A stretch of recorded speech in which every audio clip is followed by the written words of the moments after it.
when Craig didn't really have a place to call home. Now, in the 4th grade, we moved to Cincinnati. In 6th grade, we moved to Cranford, New Jersey, where Craig and I joined the Scouts and he got his first taste of camping. In 8th grade, we moved to Indianapolis, Indiana.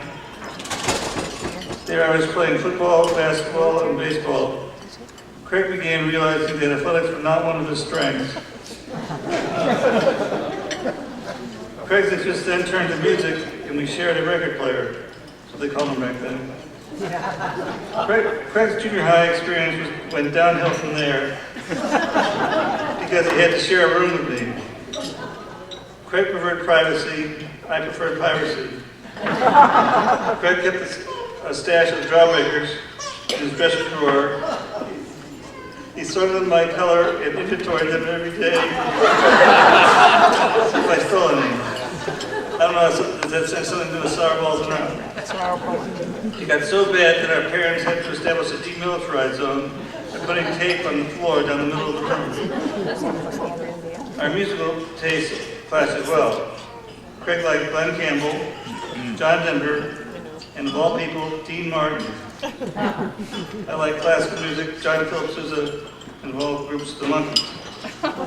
One thing that we did have in common was our respect and esteem for our junior high school social studies teacher, Jack Foster, who was an inspiration in both of our lives. Even though he was a chain-smoking, head-scratching, old curmudgeon with a receding hairline, Craig said he said joke. No. His emphasis on critical thinking, clear writing, and, of course, moderation in all things provided a solid foundation for education and for life. Just his passion for teaching and dedication to every one of the students that led Craig to the teaching profession, particularly history and social studies. Good for you. Our junior year, Craig's junior year, the family moved to New Providence, New Jersey. And for his senior year, the family moved back to Glen Ellen, Illinois. However, Craig asked if he could stay and live with a neighbor because, one, he had a part in the school play, him in the shrew, and two, he refused to room with me ever again. In college, Craig spent his freshman year at Northwestern University, where he majored in journalism. Sophomore year, he transferred to the University of Missouri. Junior year, he changed his major to counseling, I think. Is that right? He graduated in December of 1976, moved back, he moved with our folks in Glen Ellen, which he really enjoyed.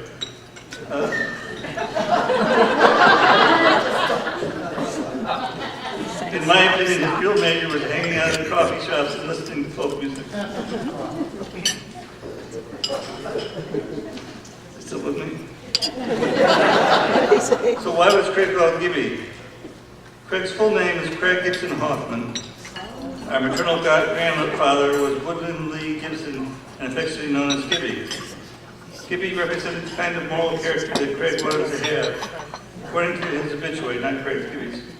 Gibby took an active part in the religious, civic, and recreational affairs of the community. He always found time to be a friend and neighbor to all, and the residents sorely missed his cheery greetings. Sounds like Craig to me. Because he moved around so much in his youth, Craig never really had a place he could call home until he arrived at Glen Crest. Armed with a penchant for acting, music, conundrums, and puns, God help us with the puns, a passion for history and social studies from Jack Foster, and a personal role model and spirit guide in Gibby, Craig began teaching at Glen Crest and made it his home for the last 40 years. Between sports, road trips, and other extracurricular activities, Craig's bond with Glen Crest was so great that he took a crowbar to pry him away from school for a visit on a holiday weekend. Thus, Glen Crest loss is now our family's gain. We get Craig back. So, big brother, with this event, your siblings honor you. We wish you well in your new home. We hope that we'll get to see you more often. Now, without further ado, I'd like to turn the program over to our Master of Ceremonies.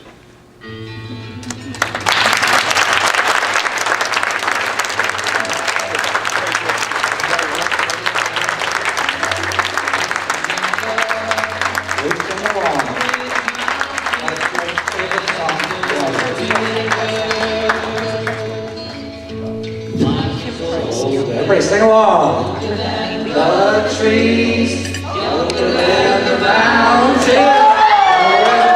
Come on, everybody! Take me home to the place I belong. West Virginia, Mountain Mama, take me home. Country road.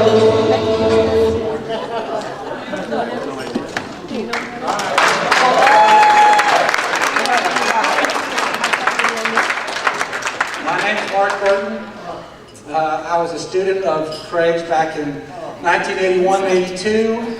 I think we have a picture here. What do you think?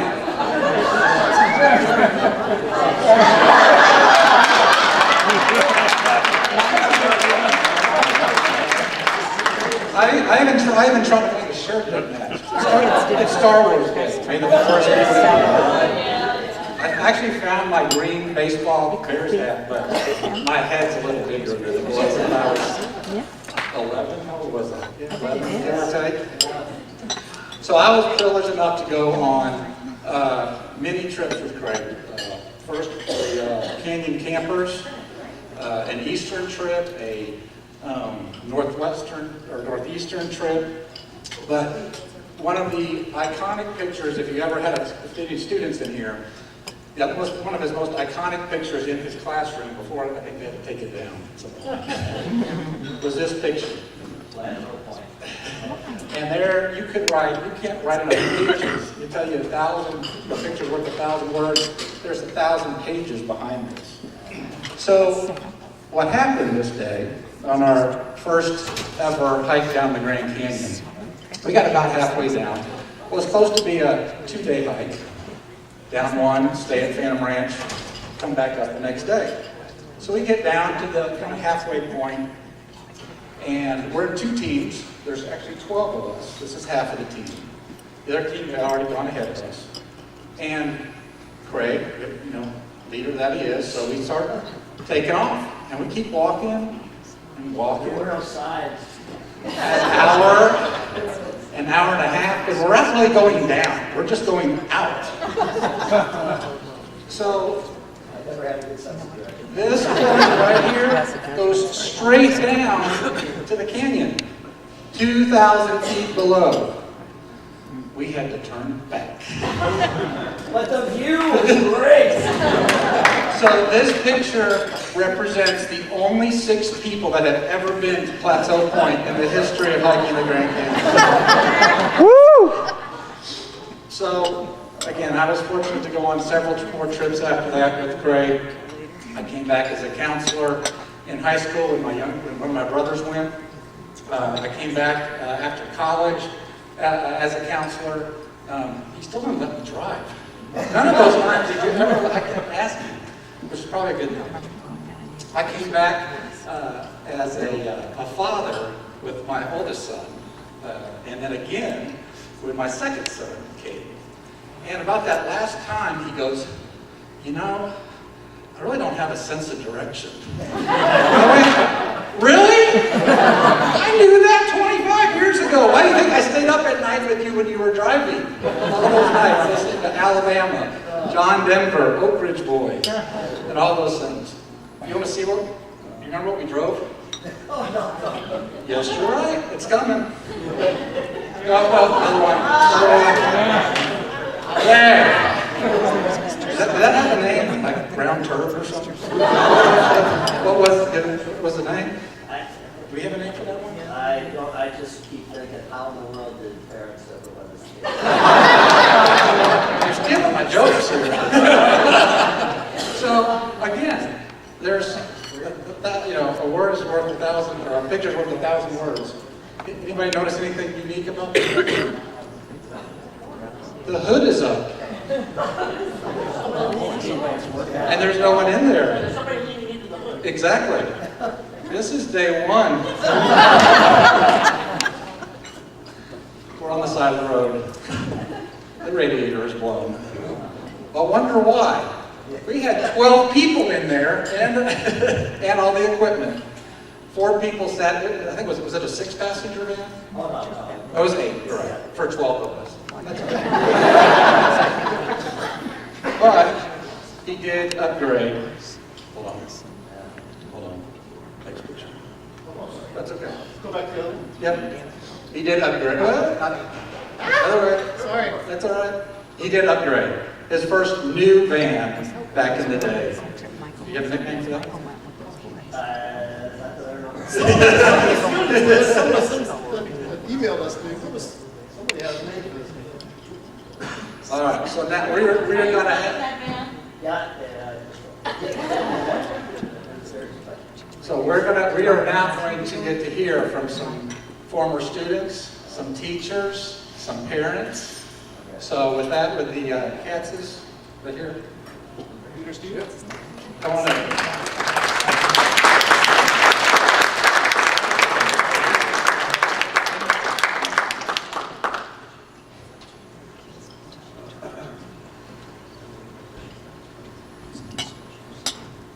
I'm Peter Katz. And I'm Steve Katz. We're here today for our dad, Don Katz, who couldn't be here. But he did want everyone to know how Craig got the nickname Duke. Sometime in 1979, before my dad left teaching, he thought that when Craig walked down the student-filled hallways at Glen Crest, he looked like the way John Wayne walked in his old cowboy movies. Yeah. Hi, Sheriff.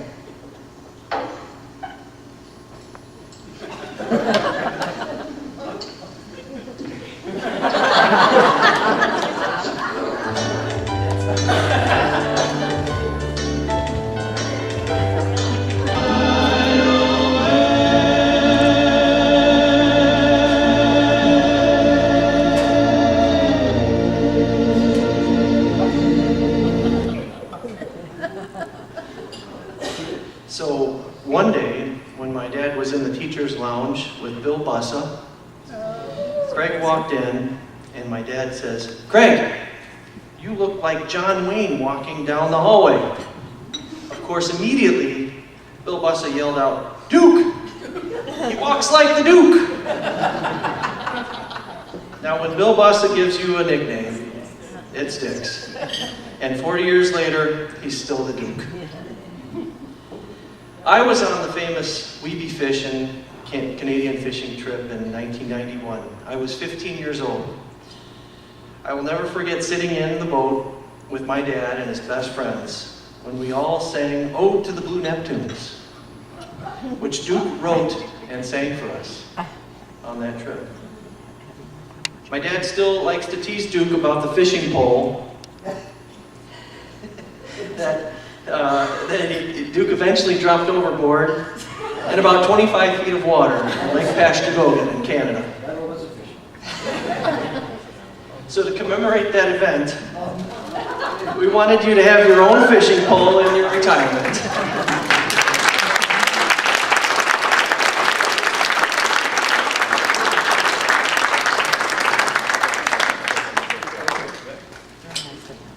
Brother Steve's going to say a few words. Yeah, you want to open it? Yeah. All right, go for it. Yeah, what did he write on there?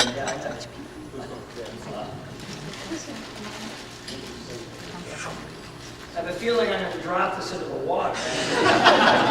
Not with your hands, Craig.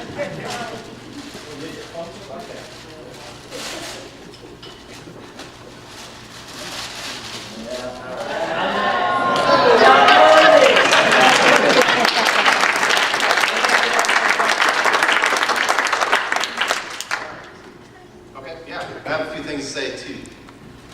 So, I was 12 years old in 1992 when Duke was my Little League baseball coach on the Mets in Glen Ellyn. Duke let my dad coach third base and give signs to the players for bunting and stealing bases. My dad would go through all sorts of creative signs so the other team couldn't decode them.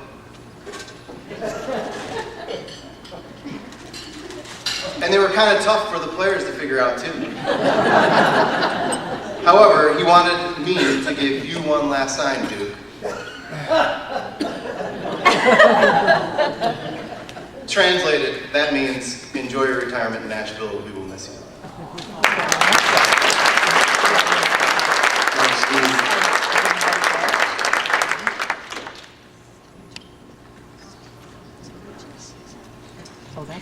Hi, my name is Steve Govertson. I had Mr. Hofmann in 1992 as a sixth grader in social studies.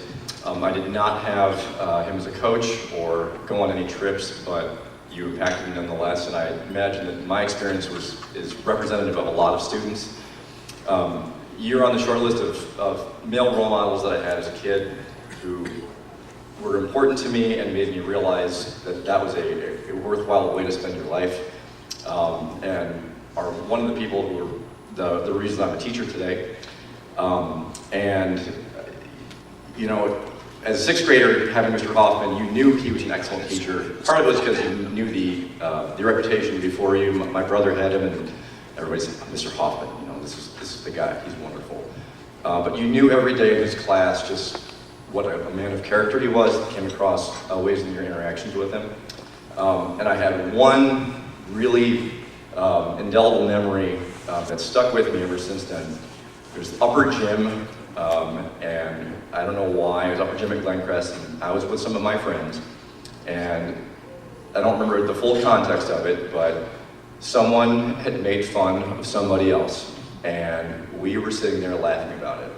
And Mr. Hofmann happened to be there, and it's like, guys, what are you laughing about? And someone told him, and the response from Mr. Hofmann was a really serious teacher moment. There was a dead seriousness of, this is not funny. And there was a sense of me learning that lesson of if you respect someone really, really well, that if you disappoint them, that is more severe than if they're mad at you.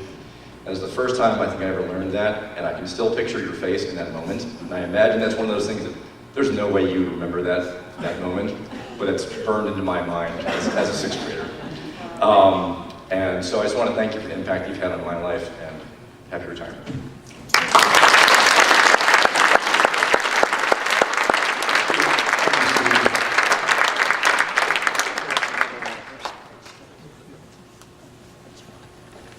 Could I ask the Blue Neptuners to come up here?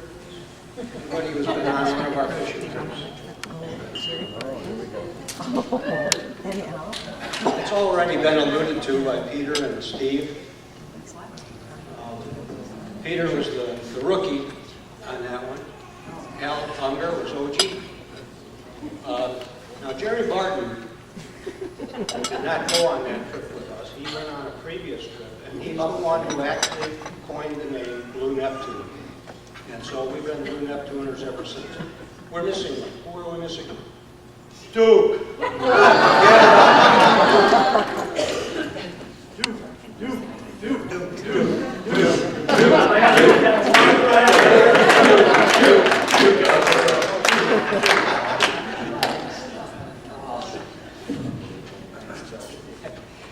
All right, now I got to get back to where I was thinking. If I know, how many? Excuse me. How many of you, by show of hands, were students of Mr. Hofmann? Okay.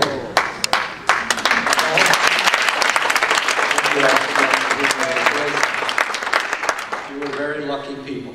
You be quiet. When Bob told me that there would be former students, I said, gee, why are all those little kids going to be here?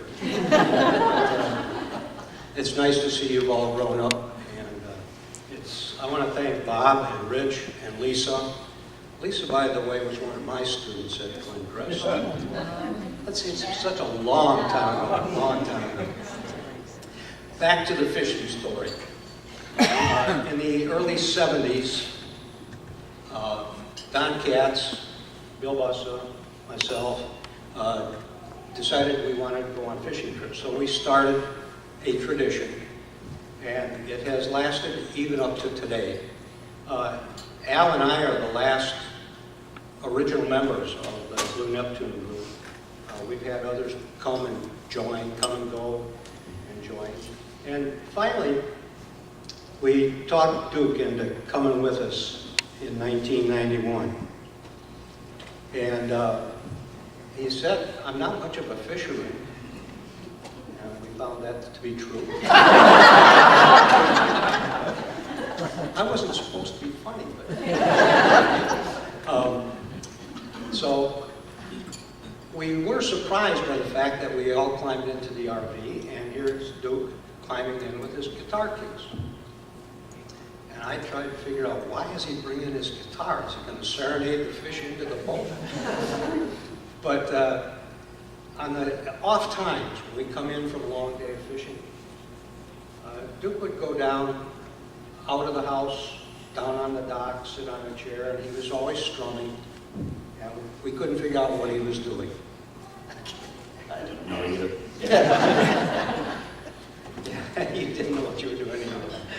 But lo and behold, by the end of the week, he had created a song, and I didn't know he had that talent.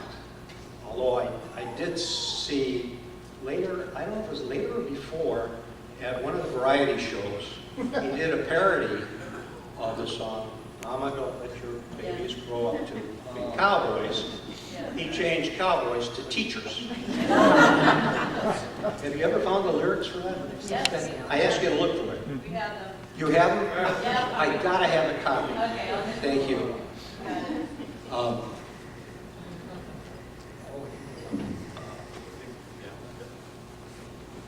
So, as members of the fishing group, and you're going to see, well, you practiced the song already, I know that.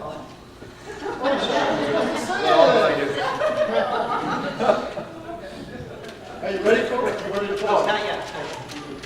First of all, I took some, I had a photo album. Who's the guy with the dark hair? With the hair? With the hair. So I put together the, take a look at it later. It's the lyrics to the song, and got to count real quick, 6 pictures from that trip that are indicative of Greg, what he did for us. He's been a good friend for a long, long time. And so now, when he moves to Nashville, he's going to have a new house. And I can, one step back, when we go to play poker at his house, We can all come and play poker, on the wall, just not to fish. pictures of all of the trips he's been on. I don't know how many pictures you had, but we couldn't see the color of the wall because there were so many pictures.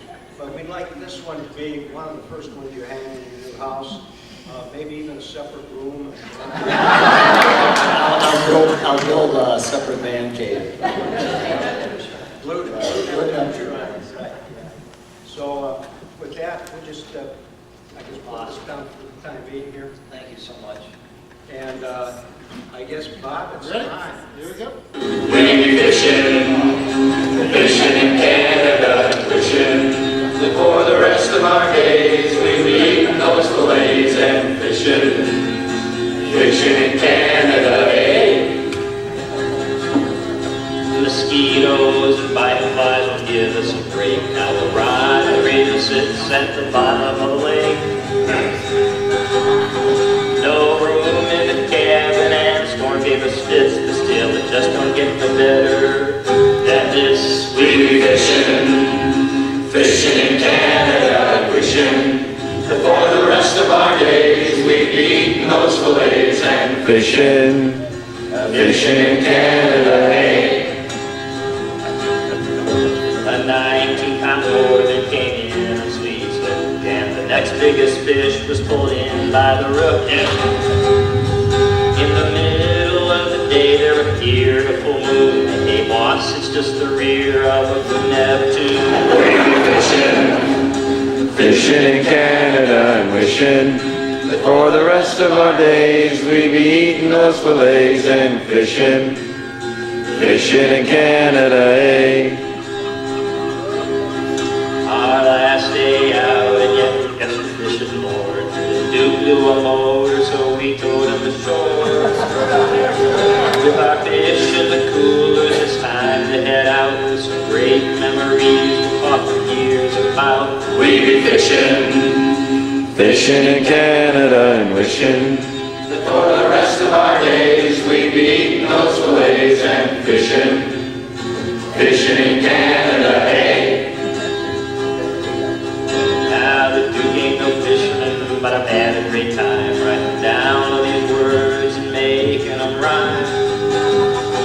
Well, I've traveled with a lot of friends and will again soon, but they don't get no better than the Blue Neptune. We be fishing, fishing in Canada and wishing that for the rest of our days we'd be eating those fillets and fishing, fishing in Canada, hey. What we be doing?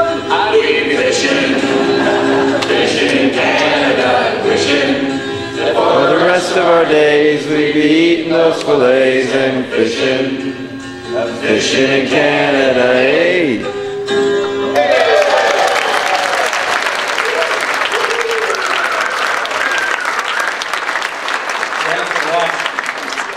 At the end, when we're getting out of the boat, Duke almost fell in. I didn't want to make it. Yes! It wasn't just the rod. I had trouble with my own balance. Oh, thank you guys. This is awesome. Thank you for being part of that.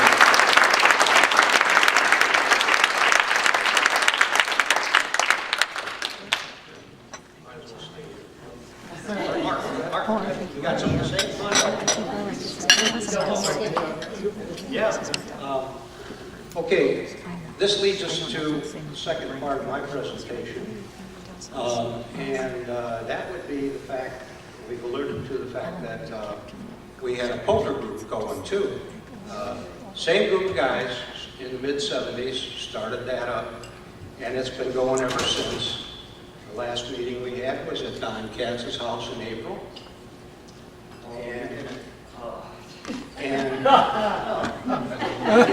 We're sitting there, some of us are sitting there, we get there early, and then all of a sudden Craig comes in, and he's got his guitar case. And I had no idea what he was going to do, but something started moving in my head. Well, halfway through the evening, he said he had something he wanted to do. Could the poker hounds come up there, please?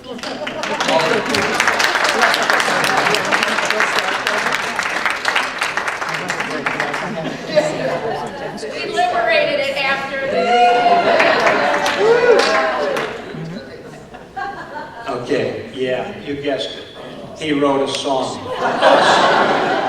But I didn't lose a fishing pole. He didn't lose a fishing pole. But he was also a big winner that night. Yes, he was. was. He was, yeah.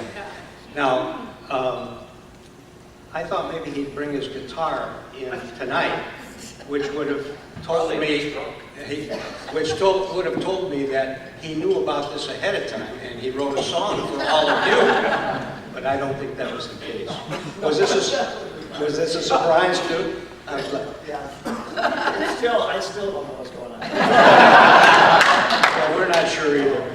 But anyway, he did write a song. You're not, you can't put these up there.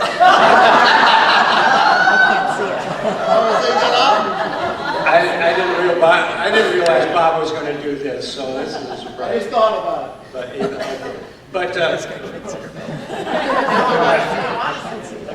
I can't ask Duke to sing the song because he doesn't have his guitar. He's got to have that in order to sing. But I did ask Bill Starkweather if he would highlight part of the song. Explain the lyrics. That would take all night.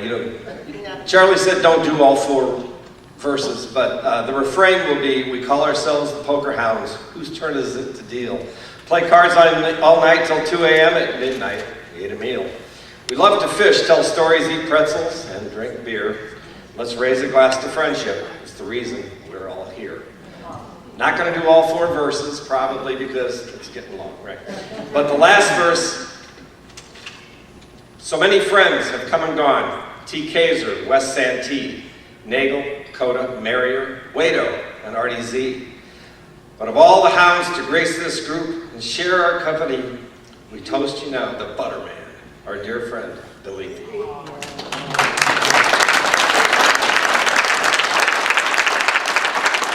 Craig said, thanks for the memories and the nickname. You know the nickname. That's it. Thank you, guys.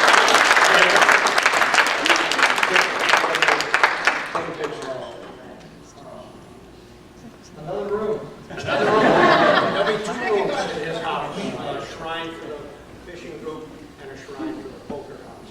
I took the lyrics, which you saw up there, and we took a group picture that night. Unfortunately, a couple of our people weren't there, but most of them were. We'll take another one and send it to them. So, there you go, dude. Yeah, 40 years, how much we won. Don't answer that question. Yep. So how many, we got, I think Sean's coming up here in a second. How many students do we have there again? So, and traveling on groups, canoe trips and things like that. So to buy the time a lot of times, what were some of the things that he did? There's one particular question and answer. Riddles. Riddles, close, puzzles, right? Conundrums. Who was always the antagonist, the person in the puzzle? Fred. And what happened to Fred? You're not looking at me. I got a new shirt for you. Drop it. And so, in 40 years of teaching, right, you've done these Fred puzzles. And Fred always dies in this puzzle. Some of the really old students may not have known them by that. That's kind of a... Yes, Fred came later in life. That was a mother feeling. In 40 years, I found this out last summer when he was touring through Texas. And by the way, I don't usually dress like this. Can I put these down, please? It's really embarrassing. I don't even do this for my wife. You're very loved, by the way. We had floor tickets to the Rockets Warriors that tipped off 30 minutes ago. So you're very loved. We're going on Monday. But in 40 years, you know how many students he had named Fred? Zero. That is crazy. So he was looking forward to having his first student named Fred this year. So my wife Kendall texted him on August, September, asked him, did you get a Fred? No Fred. So, all right. Thanks, Sean.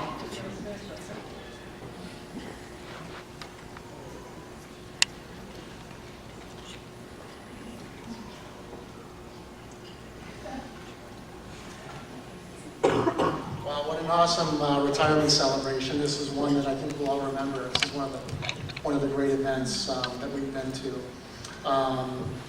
It's great that we are here to honor and celebrate Craig's career and life in the community here. My wife Michelle and I were honored to have been asked to speak tonight on Craig's behalf.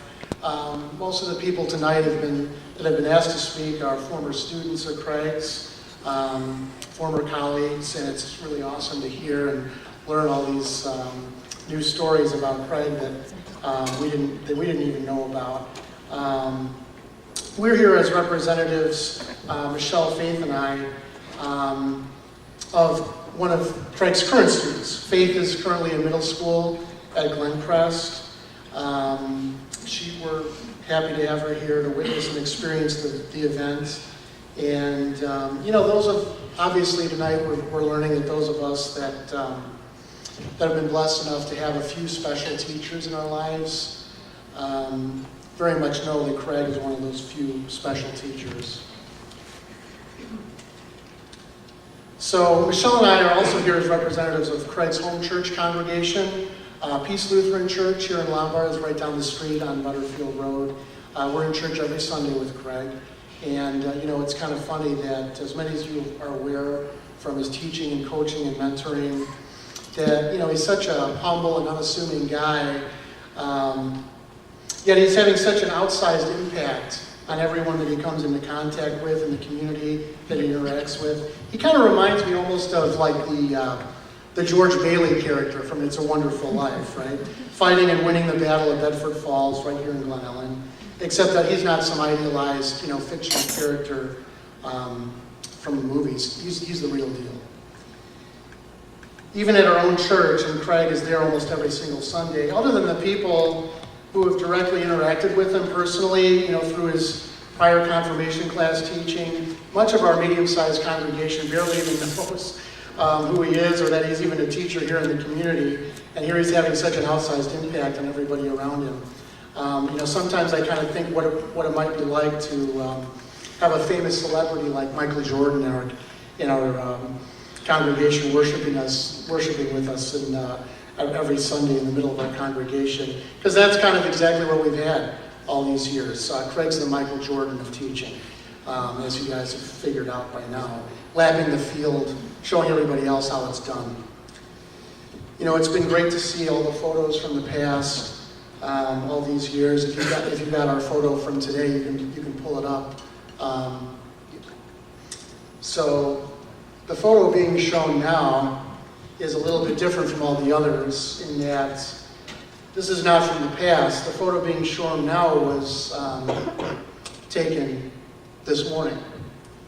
You see all the teaching and coaching and mentoring that Craig does and has done. They're not just things of the past, they're things that he's currently doing, even here today. And that's why Michelle and Faith and I are here today. Many of you are here today representing what Craig's done in the past, and Michelle and Faith and I are here representing what Craig is still doing here up until this very day. So the photo that you're looking at here this morning was from a Builders Club event at the Donadia Equestrian Center, one of the forest preserves in the community here. They were removing some invasive plant species from the forest preserve, and he led the kids doing that. The interesting thing, this event was originally scheduled for last Saturday, and of course, we had the big snowstorm last Saturday.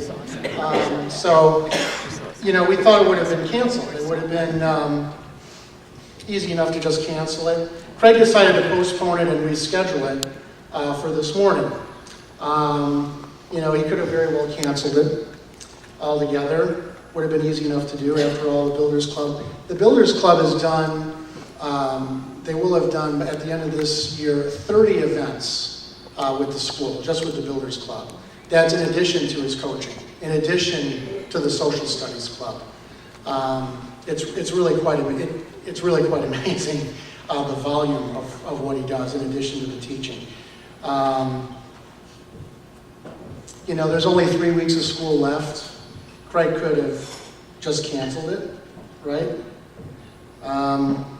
He's getting ready to move away to Nashville. We've already done 1 million events this season. Why not just cancel it and move on? But that's not Craig. That's not what Craig's about. It's called finishing well. As members of his church congregation, we could not have had a better representative of our faith here in the community. Through his Builders Club, he's brought middle school students from a public school to volunteer at Christian organizations such as Feed My Starving Children and Phil's Friends, Cancer Survivors, among others, introducing many students to the love of Jesus Christ in an appropriate way in a public school setting, public middle school setting. All the photos and stories that we're hearing tonight about how Craig has impacted the lives primarily of middle school students before high school, before boyfriends and girlfriends, who's in the popular cliques and who's not in the popular cliques, all the drama of high school and college and exams and before going off to college and starting lives of our own. After all, after we all experience the ups and downs of high school and college and life and all the trials and tribulations of this world that we have to live in, what the world has to offer, it all comes back to this. Serving in the communities where we live, sharing love and friendship of humanity with each other. Train up a child in the way he should go. And when he is older, He will not depart from it. That's why we're all here today, because of people like Craig in our lives. As we've grown older, we have not departed from it.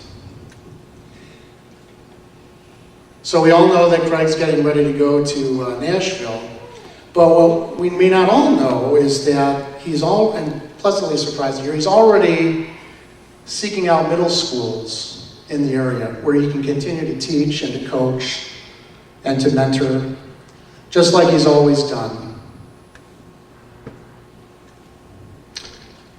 So we know that Craig really loves it. It's not just about the job, it's what he loves to do.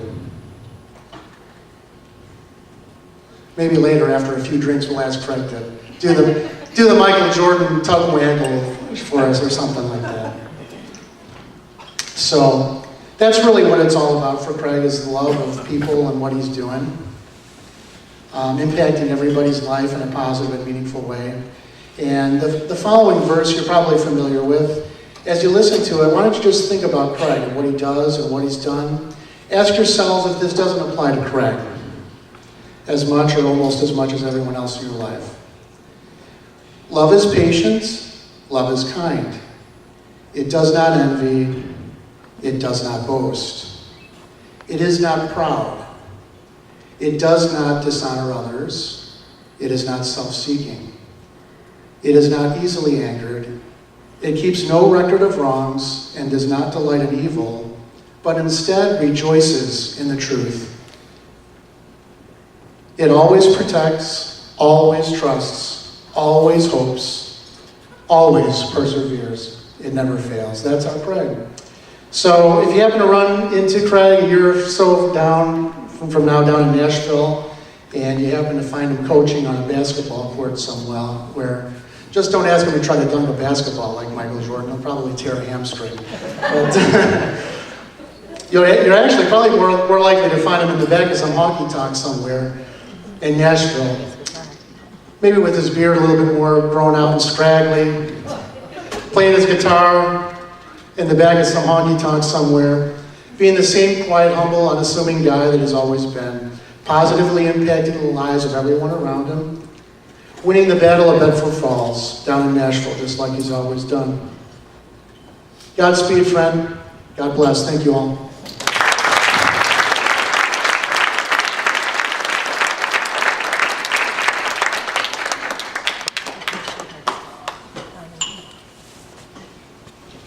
I'm Sam Reeve, and it's been so enjoyable just hearing about all the different ways that Craig has impacted all of our lives, and many in similar ways and many in very different ways. And I think that's part of what's so amazing about him. But for me, he's had an enormous impact on my entire family. My first time meeting him was when I volunteered to help with his classrooms, with a classroom simulation when my son was in 6th grade. I learned a great deal about our friend Craig through observing that classroom. I learned that he always takes the time to care, to listen, and to pay attention to each student. Even though many of us parents may actually sort of be kind of waiting for that time to pass, those tween years can kind of be a little challenging at times. I learned that he knows how to hold kids to high expectations so that they do the same of themselves. And I learned that at that time, at least, that he was technologically a little bit behind, and he was holding steady to his love of a relic computer named Gibby that apparently, perhaps, maybe has a little bit more meaning behind the name that I realized at the time. So each of my 2 children, Cooper, who's now 18, and Mikey, 17, spent a great deal of time with Mr. Hofmann over the years, as they still refer to him. So after enjoying his class and Builders Club, they each went on to become an officer in Builders Club. This organization served them both very well in developing their love of public service and community spirit. They both went on to be the president of Key Club at the high school, which is the high school version counterpart of Builders Club, and other service clubs at the high school. I feel very strongly that we as a family really owe their love of community service to Mr. Hofmann, Craig. And a common pastime in our family is always, as we were driving home from the high school, we have to drive past Glen Crest, and we'd always sort of put bets on whether or not Craig's car was the last one in the lot. And as you can imagine, pretty much it always was. But teaching during the school year is not enough for a guy like Craig, as you've been hearing tonight. What's he gonna do with a perfectly good summer? Fill a van to capacity until you can't see out a single window, start driving west, and hang out with a bunch of unshowered middle schoolers. Some of you might think I'm kidding, but I can say that because I was there twice. And I wouldn't give it up for the world. It was some of the best times of my life. It was also the first time that I'd ever actually slept in a tent in a sleeping bag on the floor, or whatever we want to call that. So it was a very different experience for me, and many of my friends and my husband were quite amused that I was going to be doing this for 5 weeks of my life, but I found it to be an amazing experience. The fact that Craig still does a trip like that in this day and age is so unbelievable. It's so awesome. I love it. And second, I was so thrilled when Craig didn't shy away from inviting my son, who has a chronic medical disorder. Speaks to the depth of his character. Third, the fact that he was fine when my son said yes, and I responded, well, we kind of come as a set, was the best. So I found myself out in the Wild West. So here are some of my observations about Craig from these 2 trips. Number 1, he is very at peace in the great outdoors. Unless you toss a bunch of tween girls into said great outdoors, then there's not a whole lot of peace for anybody. But I'm happy to report that the yellow-bellied river otters are doing wonderfully. They're maturing well. They're still very chit-chatty. Very chit-chatty, but great group of girls. They made you a video. Number 2, he is always teaching, either by example or by sharing his observations or knowledge. One memory I have is of Craig joyfully encouraging the boys on our trip to enjoy the lightning display in the night sky as we were safely watching a Colorado Rockies game. It was such a beautiful show, and we didn't want them to miss it. It was all fun and games, pun intended, on your behalf, Craig, until we left and drove to our campground, only to find that it was completely flooded and windswept from that storm. While his stoicism wanted to push on through, it was a bit beyond my comfort level, and that may have been the only time that he's stayed in a hotel on one of his trips. So, sorry about that. Yeah,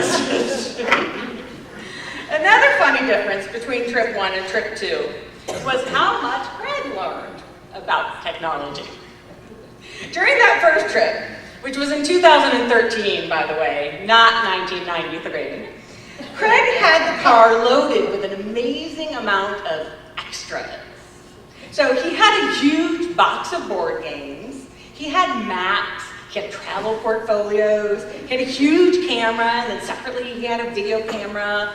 He had, I'm pretty sure he had like an entire set of like Encyclopedia Britannicas. He had a farmer's almanac so he could check the weather. He had, I think he had his music on something, I think like a Sony Walkman or something. Which in all fairness, his music couldn't have gone onto his phone. It wouldn't have fit on there. He couldn't have put all of his John Denver playlist onto his phone at the time. But anyway, throughout the trip, he was continuously mesmerized as I would do things on this newfangled device that I had called a smartphone. So again, this was 2013, right? So I kept pointing out various things that in the car that he wouldn't need if he had a smartphone. I was totally driving him crazy. However, the kids would do things like tell him the elevation that we were at, using an app, and his eyes would light up. Because we wouldn't have to drive like the extra 20 miles till we got to the next elevation sign. It would just like pop up on their phones. So that was really cool. And then he would take pictures and talk about looking forward to uploading them when he got home. And I'd just be like, well, who do you want to send the picture to? And then I would like take, my phone and send the picture to that person, like right then. What?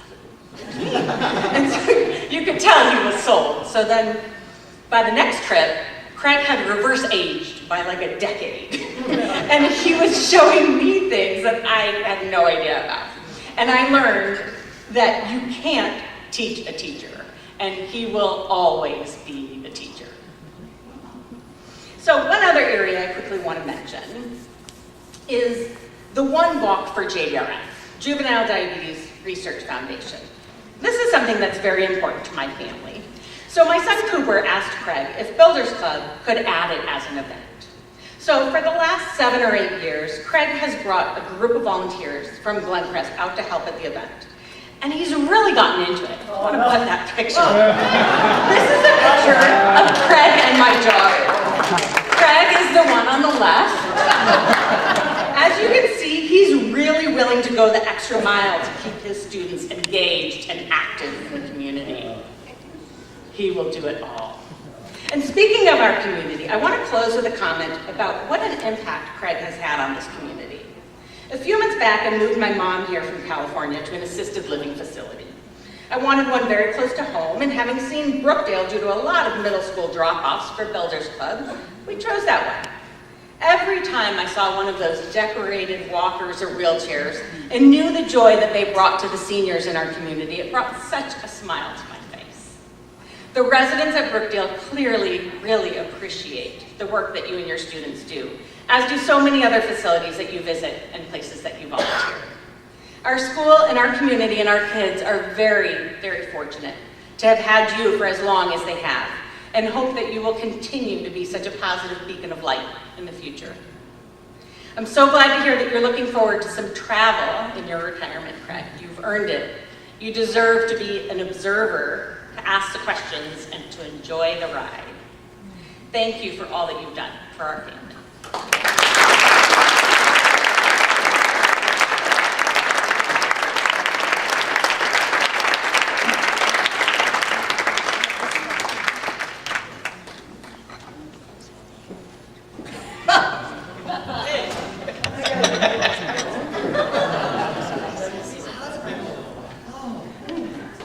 We find people.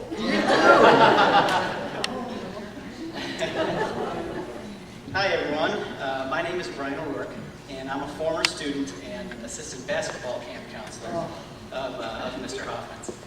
I'm sorry, Mr. Hofmann, you've been telling me for a long, long time now, about 25 years, to call you Craig, but you're still Mr. Hofmann. I can't get past it.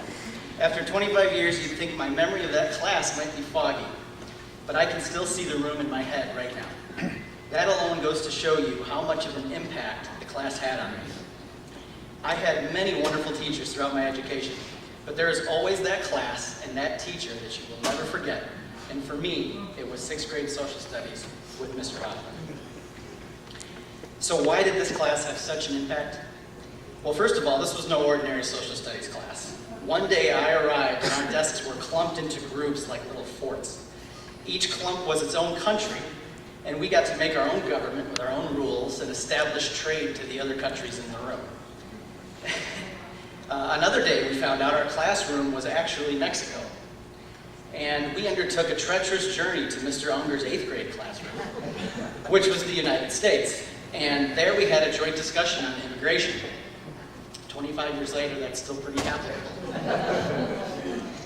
Every day there was a question about current events on that computer, Gibby, the name that Mr. Hofmann had given his then old and now ancient computer.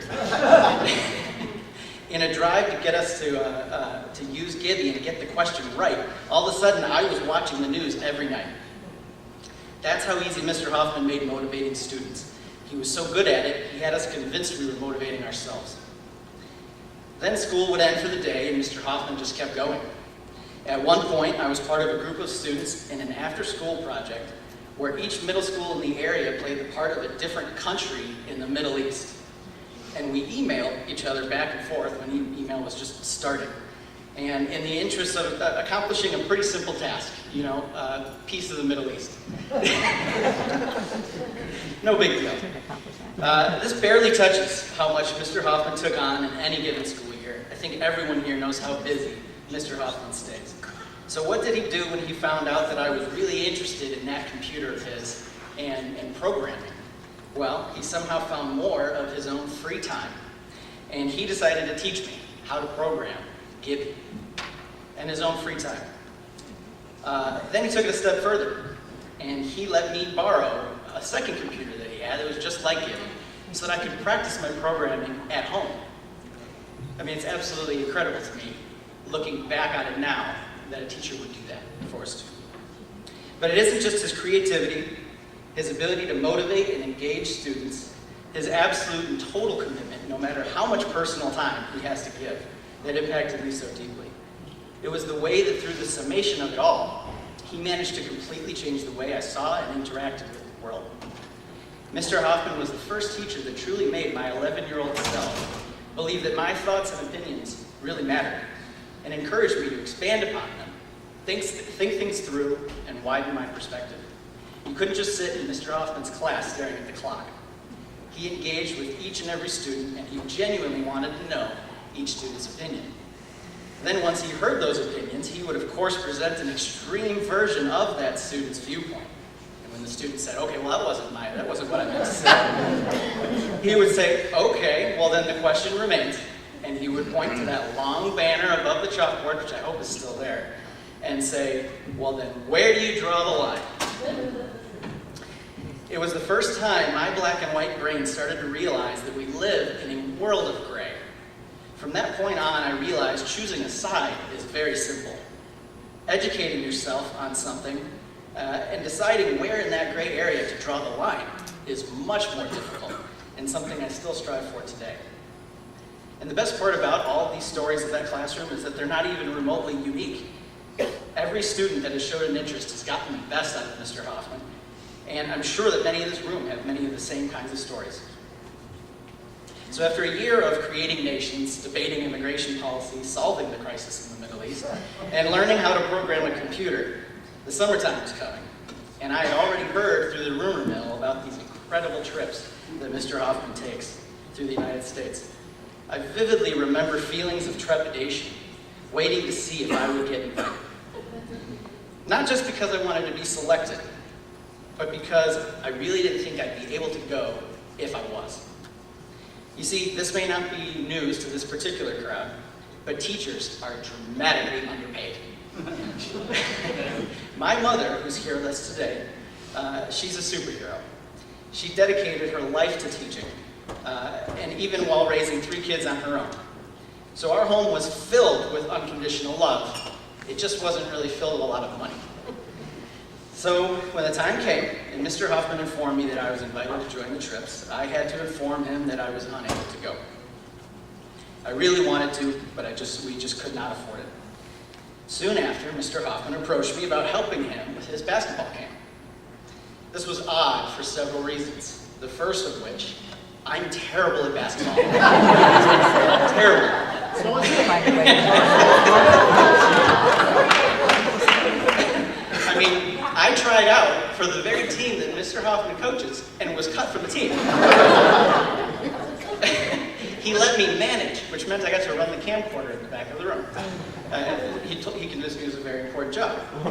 So it's very odd, right? So then the other one that made it very odd was that I was only a year or two older than a lot of the kids in the camp.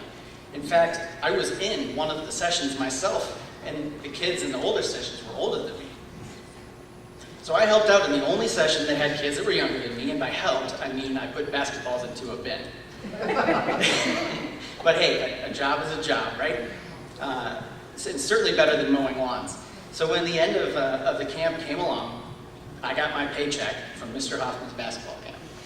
And lo and behold, it was just enough to pay for that trip that I so desperately wanted to go. That trip opened my eyes to the beauty of the United States, the incredible experiences that are out there waiting for those who travel. Everything I did was a first. Whitewater rafting, rock climbing, rappelling, all the museums and monuments of our nation's capital, the Freedom Trail, and a game at Fenway in Boston, every single roller coaster at Cedar Point. You know, fair trade for picking up a few basketballs and putting them in a bin. Mr. Hofmann kept me on the basketball camp and found out that my brother, who's also here and is actually good at basketball, was available to help out in the summers as well. So through high school and into college, our summer jobs at basketball camp helped the O'Rourke brothers pay our tuition and get where we are today. While helping fund our education, he also mentored us, and as we transitioned into adults, mentorship changed to friendship. So Mr. Hofmann, I've been a bit out of touch the last few years, but I hope you can see by the presence of the entire O'Rourke family back there that we truly appreciate everything that you did for our family. You sparked an interest in the world, and you changed the fundamental way of thinking that I had as a student. You opened my eyes to the world with travel, and you helped me get an education by keeping me employed every summer. And through it all, I got to consider you a friend. So though I've been out of touch, and life has continued and changed for me in some very wonderful ways, bouncing back in the corner back there, I hope that Kevin and I can meet you out on the golf course soon. And I hope that your woods are still made out of wood. And I hope that you still have that 1970s pull cart to tote around the golf course. And I'll even work on calling you Craig, I promise. So from myself and the entire O'Rourke family, we wish you the absolute best that an incredibly well-deserved retirement has to offer you.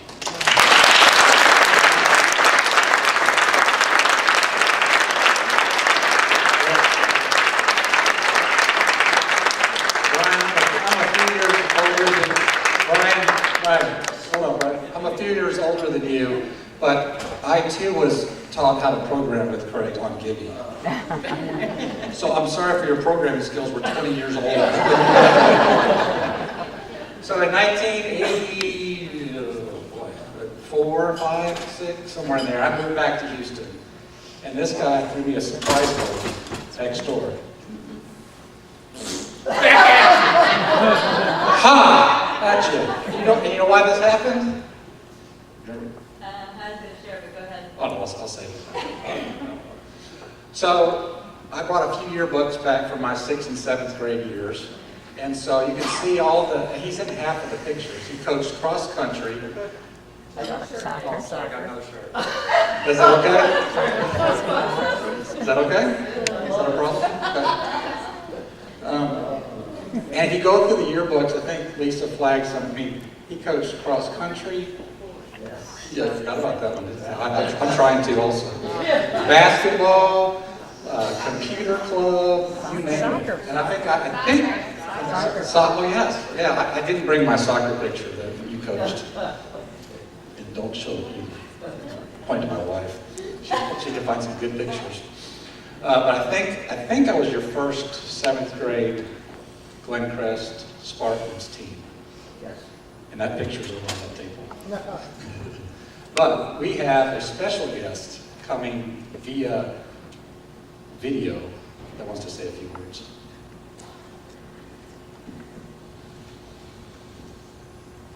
Hi Craig, this is Coach Katie. Congratulations on 35 years of coaching and teaching and being a positive influence on young people's lives. I hope you're as happy in retirement as I am. Coach Katie from Purdue. Danny, And Craig, I don't know if you noticed, you get a 25 on that thing. He coached at Purdue for 25 years. Same thing that Corey did for you. That was pretty cool. Yeah, that's awesome.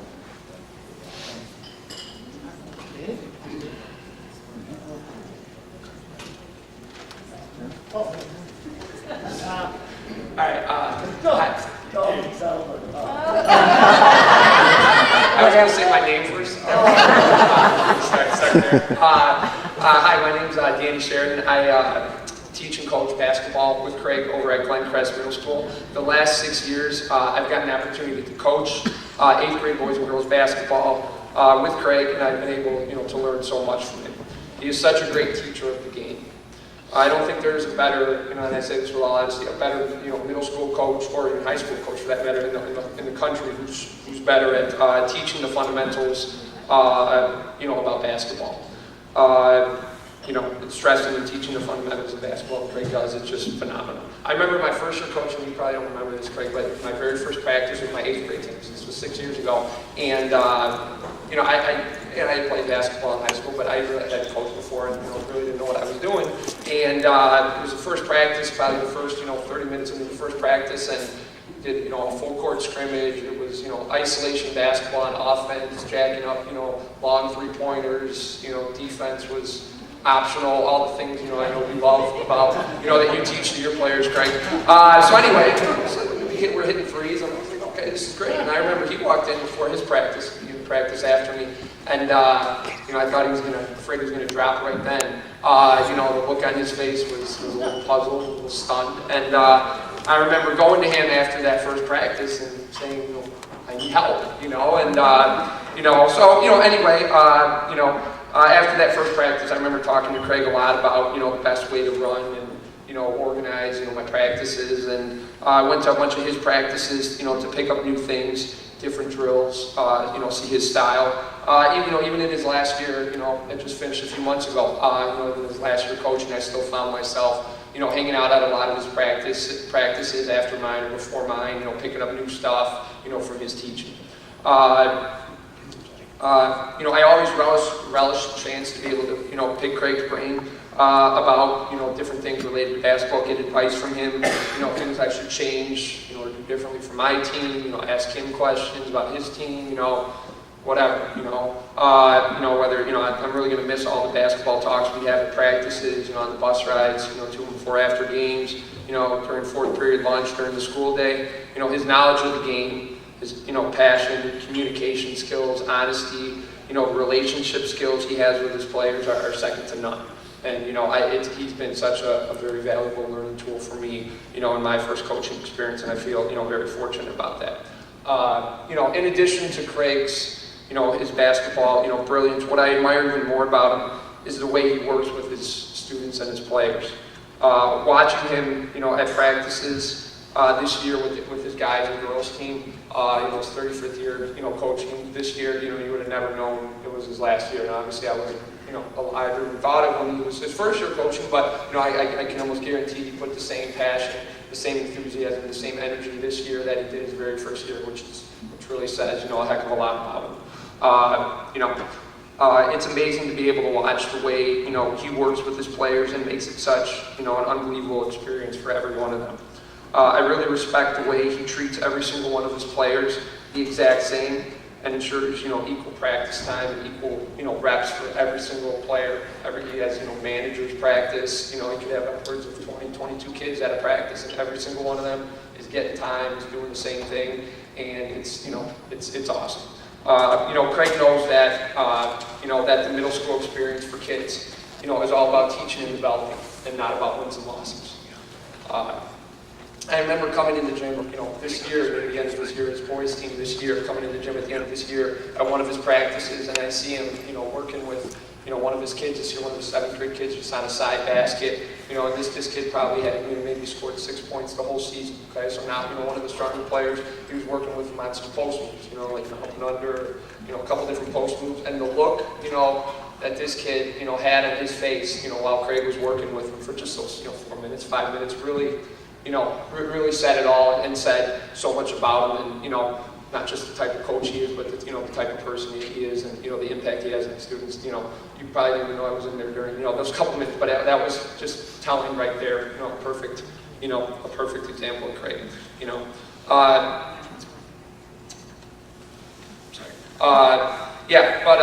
just little moments like that, make Craig the great coach and, the great teacher that he is.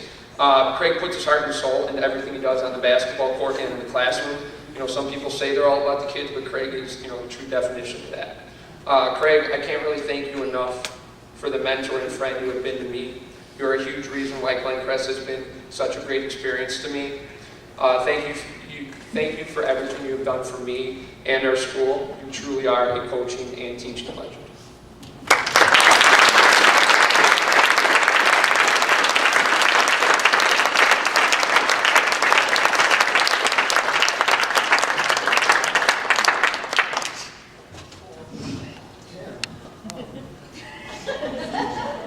I also can't call you Craig. I'm 50 years old, and it's Mr. Hofmann. So I have a 6th grade son, and my 6th grade son loves baseball, And my 6th grade son loves going to school to see his friends, but he doesn't love going to school for school. He just doesn't want to work hard.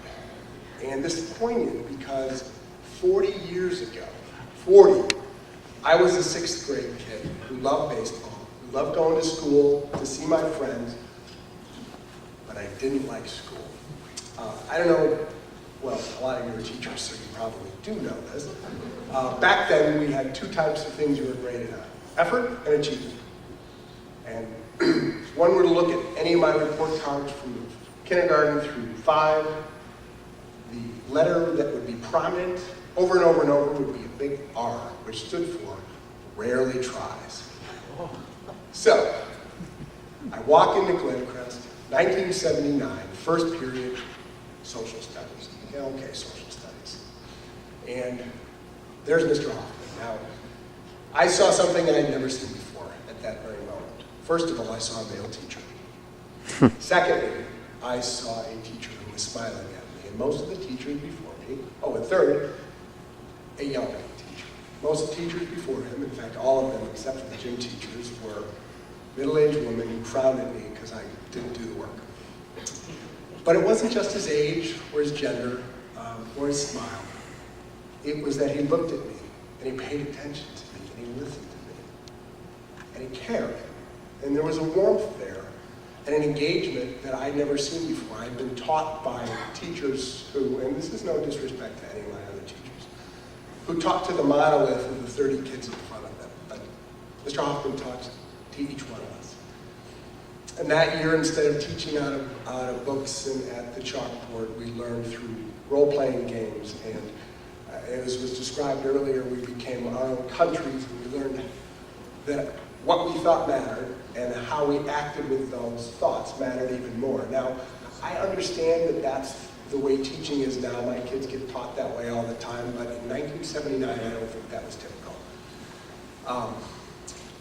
And there was a love and a patience and a caringness with a seriousness and a joy that I'd never seen in a teacher before.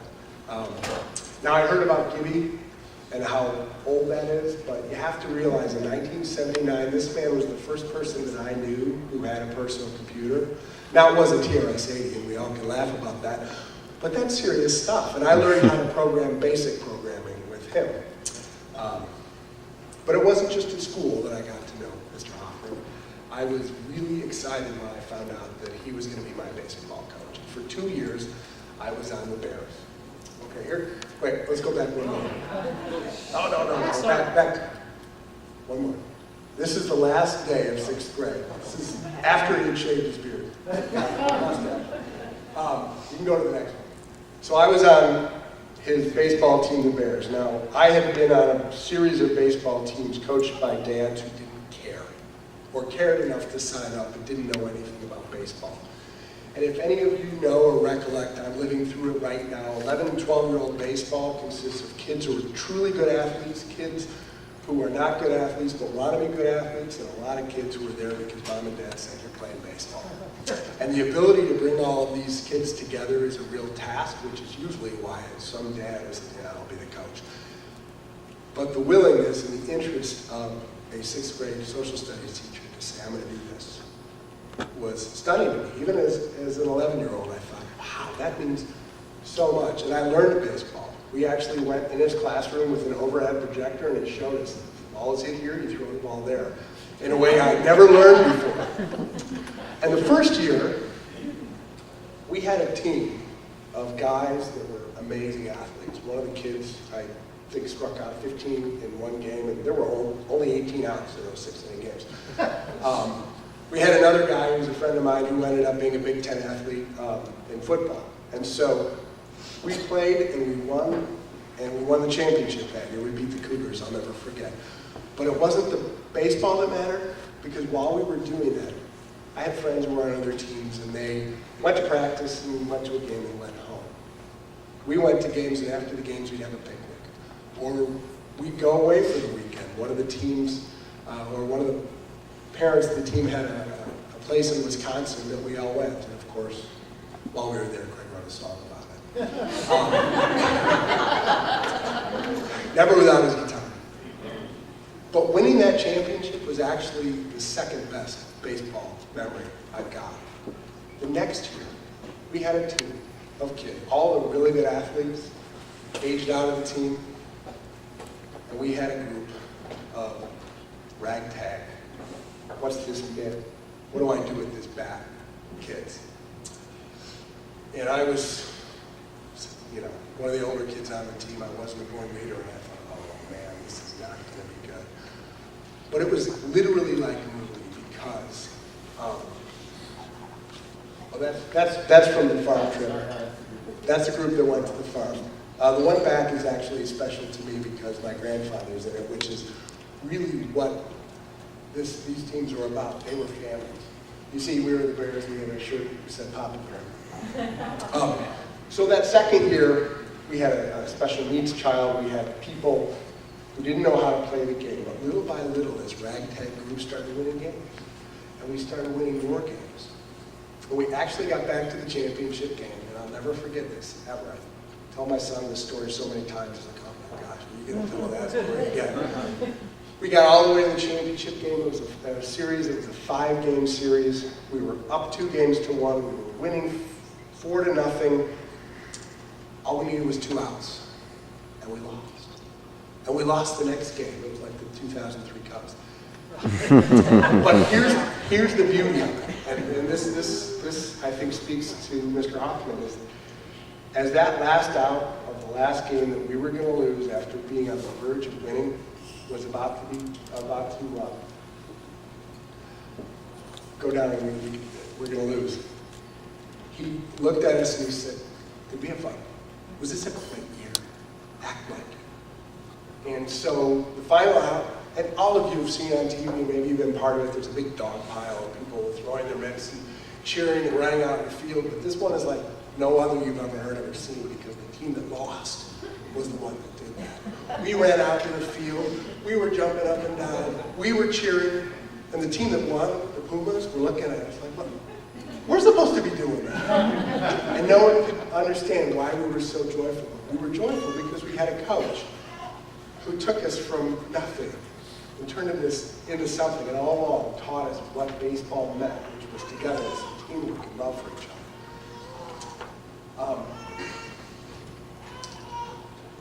So one of the things, both as a coach and as a teacher, that always was in the back of my head, but I never could put my finger on it, is, and it's been talked about here today, through his actions and through his words, he spread the gospel. And that's verboten in public schools. But love, joy, peace, patience, kindness, self-control, those are the fruits of the Spirit. And I learned those from him. And how to act and how to deal with defeat, right? So I have 2 more quick stories. Actually, one. This is my favorite story, him. And I think this tells so much of his character. And now that I've been here for all of these discussions, you guys are going to love this because it's about a song he wrote. It's 1979, and again, middle school. What do we know about middle school kids? They're crazy. They're full of hormones. They haven't figured out how to use them yet. They are mean, downright mean, because they figured out their superpower can be to be mean to each other, but they haven't figured out how not to do that. And it's a couple of days before Christmas break, and he shows up with his guitar. And he says, "You know that, a couple days ago there was a Christmas special by the Muppets. And I changed the words to us with John Denver, right? I changed the words to one of the songs about you, all of you students." Now, I'm thinking, even then, I was aware enough to think, he's going to play his guitar in front of a bunch of middle schoolers who only care about the way their peers see them. And sure enough, he sang a song about love, about Christmas, about faith. The most courageous act I think I've ever seen. And as I was looking around the room, and I will acknowledge I had tears in my eyes, about 3/4 of the class were transfixed. The other quarter was trying to pretend like they weren't transfixed because they wanted to be cool. But every one of them was touched by the fact that he cared and he loved us. So I realized a couple years ago that all the things that if you were to ask my wife and my kids what matters to Tim, they'd say, well, his faith, history, philosophy, political science, and I'm a lawyer, so they probably threw a law in there. All of those things are social studies, every single one of them. And it came from you. So I know that I'm one of many kids who you lit the fire under. I started out as a rarely tried kid, a rarely tries kid. And because of you, when there were other teachers along the way, but you definitely were the start, turning me into men and women. And so on behalf of every student whose life you touched, thank you. And have a great time.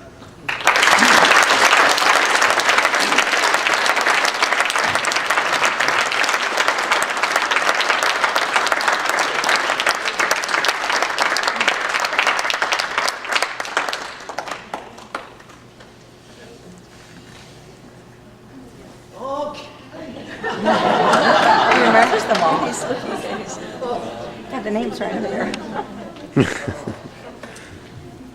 I was going to write something for tonight, but I asked our three kids if they could send me some information, some dirt on Craig possibly, so that I could include that tonight. But one of the notes that I got back was really worth reading, so that's what I'd like to read tonight.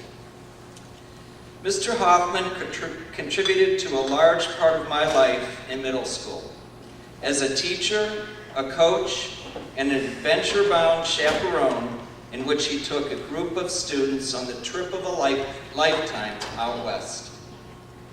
Craig always taught teamwork, whether it be in sports, classroom projects, or in life. On the trip out west, there were multiple occasions where we needed to work together. One of those times was when we were in the Grand Canyon.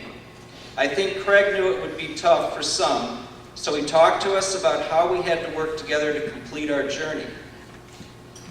Not everyone could do the hike without support, but for those of us that could, we provided help to others that struggled, meaning we carried the heavy backpacks or 2 backpacks for a period of time so that our teammates could gather enough strength to keep going.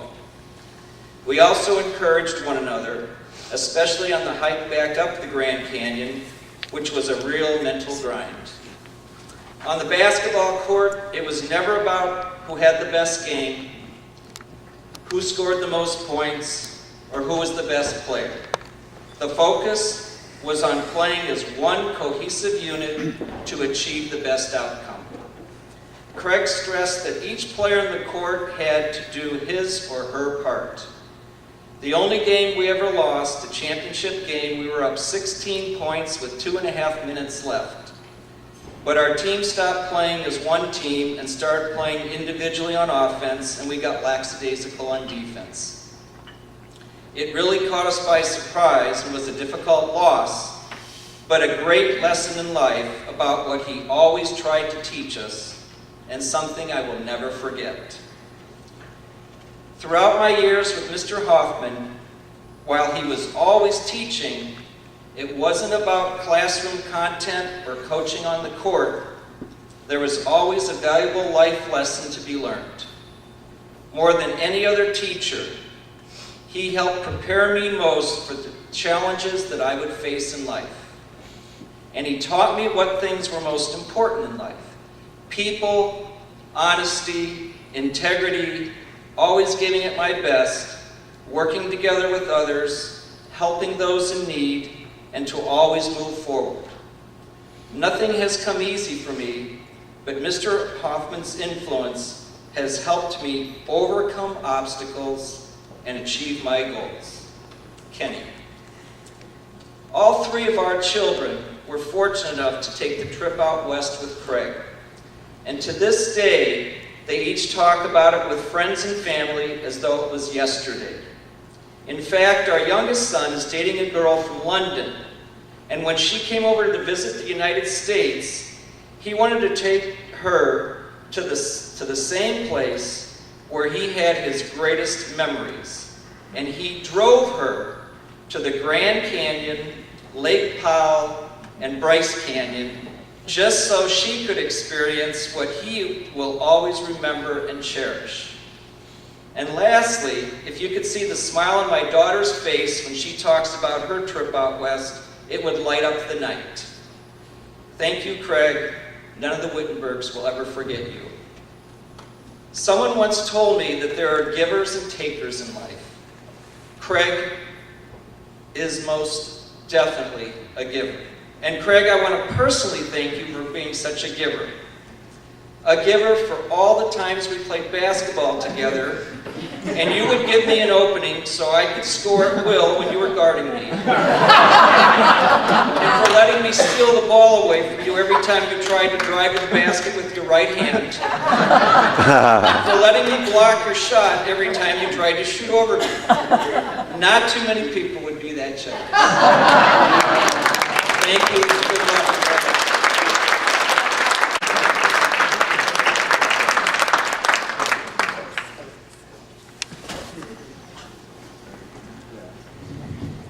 Hey everyone, I'm Paul, and it's wonderful to celebrate with you guys.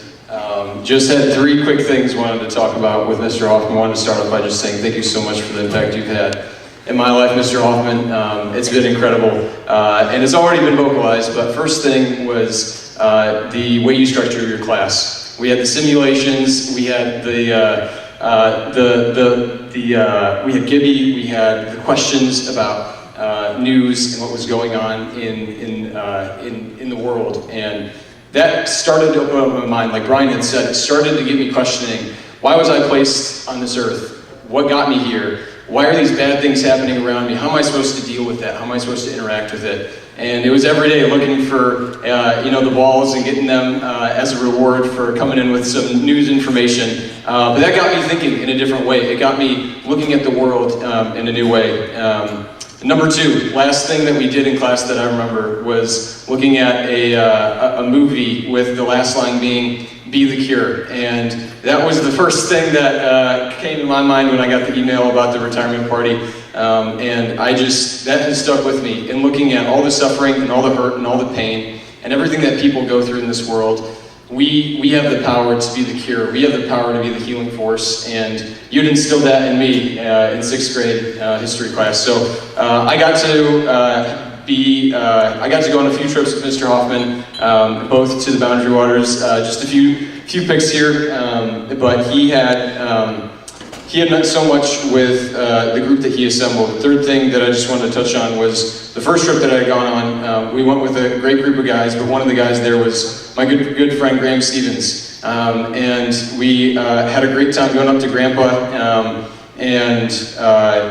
Ultimately, Steve passed away, Graham Stevens passed away when he was 21 of cardiomyopathy, just dropped, and he's no longer with us. And that was probably some of the most difficult time in my life, but I look back at the time that was so formative of us all together, going to Grandpa, going up to the Boundary Waters, all the times of laughing, just looking at the videos again, you leading that, and we actually coordinated another trip with up to the Boundary Waters with Graham's sister, with his close friends, and we did the exact track that we had done. I still have the map of the Boundary Waters in my room, and we tracked it all the way back, every single campsite, to show his sister, to show his friends what he loved to do, and the trips that he led us on.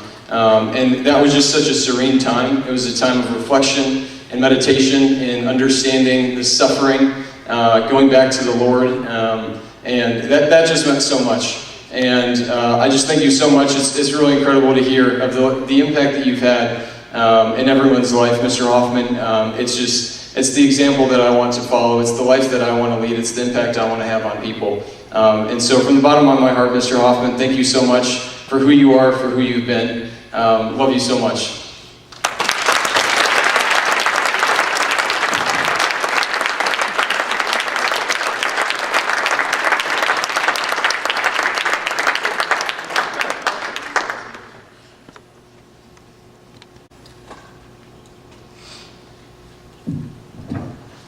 My name is Craig Olson. I'm neither a teacher nor a student, but I'm a personal friend, and several people ask me, at the beginning of the evening how I knew Craig. And as a matter of fact, I can't remember how we met in the first place.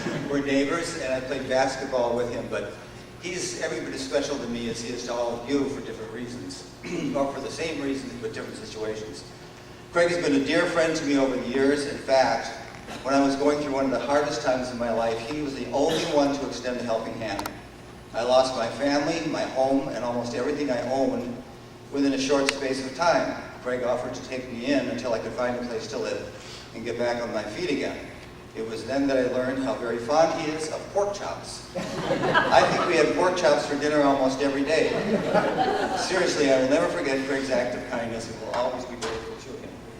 Every now and then on a weekend we would go out to breakfast together. It never failed that some parent would come up to him and thank him for all he had done for their child. Occasionally we would come across a young person whom he had helped in one way or another. The warmth with which they greeted him was always very touching. I felt like I was making the rounds with Mr. Mayor. Craig and I come from opposite ends of the political spectrum, and although we have discussed our differences very openly at times, it has never affected our friendship. We played golf together. I participated in his men's basketball league on Saturdays, but it was on the tennis court that I began to suspect that my views were somehow more in line with the natural world. Craig knows the story I'm going to tell. We were in the midst of a heated rally one day when a flock of geese that had gathered on the lawn behind Craig suddenly started squawking loudly and took to flight directly over Craig's head. In perfect unison, they all let go with a load of goose poop right on top of Craig's head. There was no way that attack could not have been coordinated. Craig was covered in goose stew from head to toe, and that put an end to our match for that day. I will miss Mr. Hofmann as he is so fondly remembered. Wheaton won't be quite the same without him. He's a dear Christian brother, and I wish him the very best in his well-earned retirement.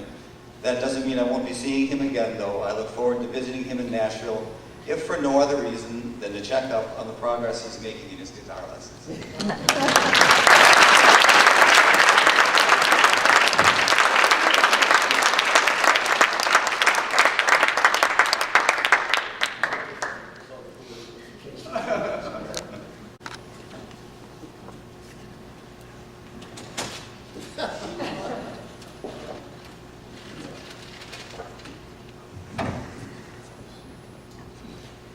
I'm Al Unger. I taught at Glen Crest for 29 years. I'm still there.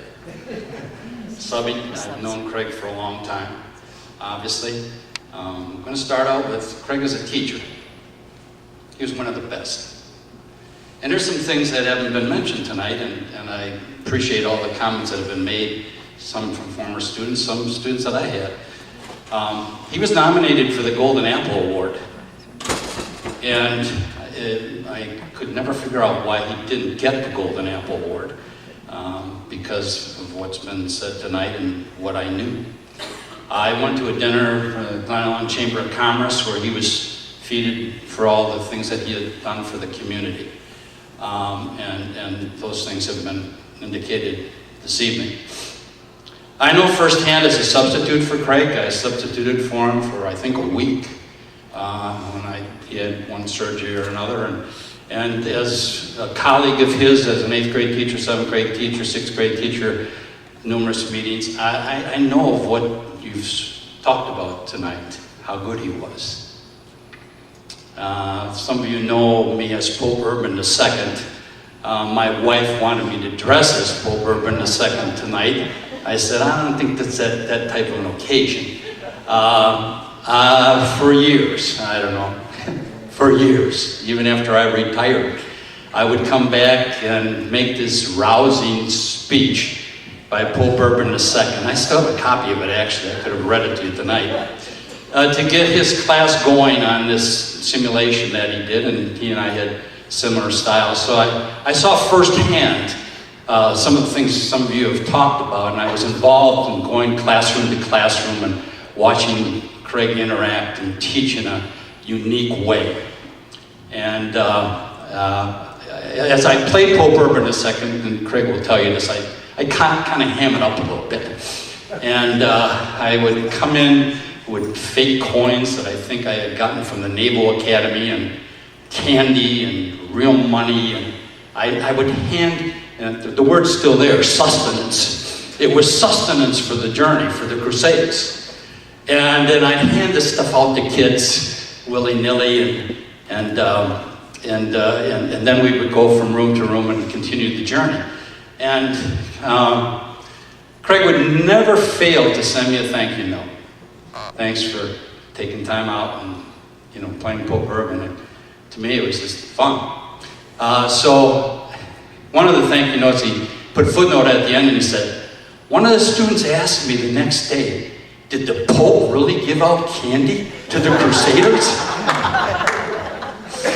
Yeah, I just discovered that in my archives. He was a coach. He was one of the best. Some of you have made reference to that. I shared Bob sent out an email with a lot of wins and a lot of championships and many great teams, some of which I coached side by side with him because I was the 8th grade coach for 7 years when he was the 7th grade coach, so we rode buses together just like Danny shared. And Craig and Danny and Mary Walski and Corey Topo and myself and Bill Bussa, we're all part of a legacy, really, of coaches that have just kept going. And it's good to hear Danny's going to keep this going. And you know, I looked at that email and I said, man, I mean, I knew a lot of these things. He won a lot of games, championships, undefeated seasons. I coached with him. I knew how good he was. And yet, you know, the real litmus test of great coaches goes back to friends that I used to play basketball with. And after we would play a game or practice, we'd go to one of the local establishments, eat greasy pizza, drink soda pops. And the conversation would often go to, you know, who would you want your kid to play for? We had that discussion many times.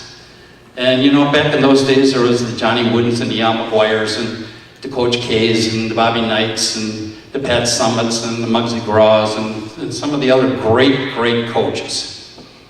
And we always kind of determined, you know, after a long discussion as to who we thought would be, you know, somebody we'd want our kid to play for. That's Duke. That's Mr. Hofmann. That's the coach you wanted your son or daughter to play for. And that was always our litmus test. You know, we'd sit down and have a discussion about that. He and I worked a basketball camp for 20 plus years. We both emphasized, as some of you have said, the fundamentals. The kids wanted to come and play full court for an hour and a half. And we just never went that route. And we broke the game down into passing and dribbling and shooting, and we'd work on those things every day. And then I stopped directing the camp, and Mr. Hofmann took over the camp, and I became kind of what I call a worker bee. And I enjoyed that, you know, a lot more than directing the camp.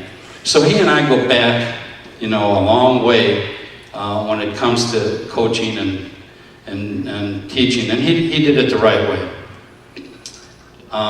He was a chaperone on Washington, D.C. trips that I led. He was a chaperone on Springfield trips that I led. I found one of his evaluations in my archives where he had a negative evaluation of the Washington, D.C. trip because he didn't enjoy my snoring. It was the worst part of the trip for him. And yes, at the age of 50, I've discovered, I went on one of his trips with 6 boys. I think we played basketball every day. I went to all the Hall of Fames. We went to Gettysburg. There were many highlights. His cousin's here tonight. We stayed with her, and that's 1993. And one thing I'm going to share with you, because it's a teaching moment. We went to Gettysburg, and we hired a guide. And I have not failed since then to hire a guide to any Civil War battlefield or whatever. If it's somebody from the National Park Service isn't presenting it, I pay the money, and it pays dividends.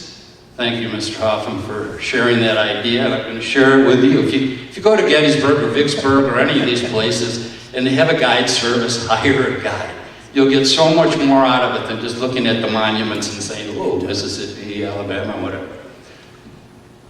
And a part of that 1993 trip was an adventure that I didn't count on. We went whitewater rafting. Now, Mr. Hofmann saved me because he was in the same raft with me.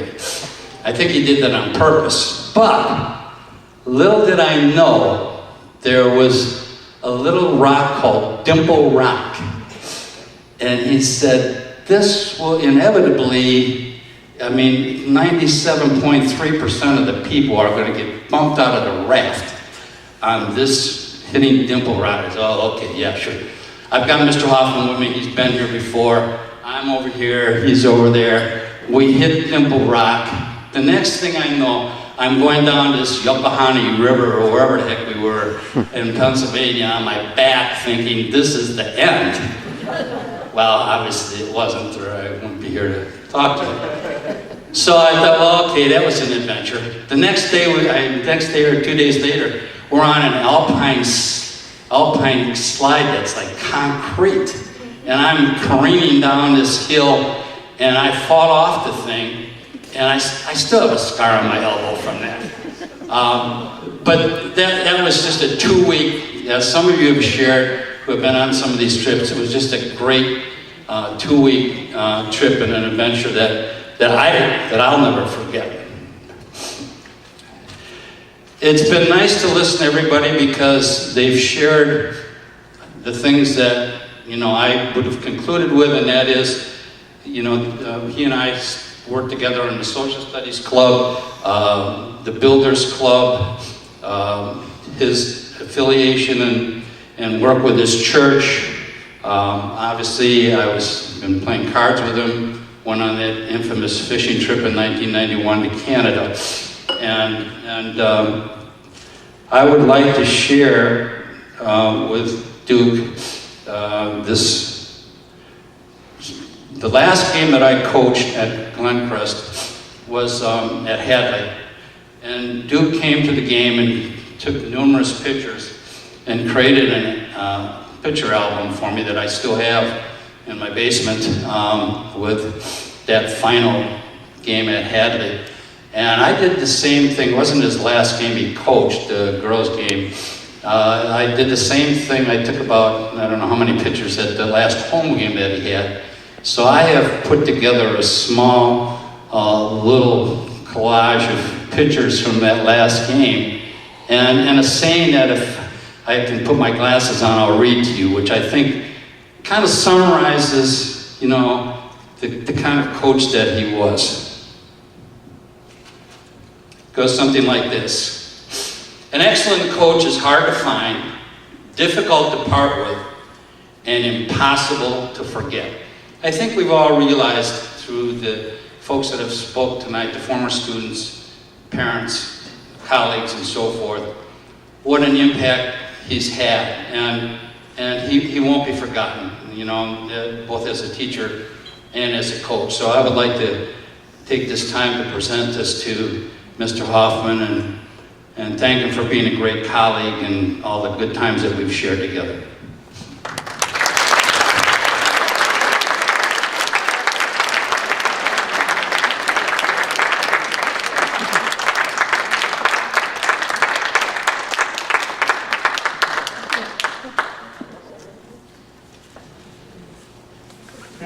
We're not done yet. Oh, yeah. I forgot. The senior moment. It is kind of late. The Emperor Without Any Clothes.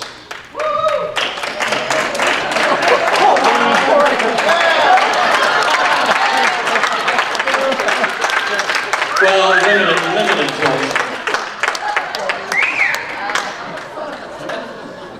All right, this man right here caused me to scar hundreds of kids at Glen Crest.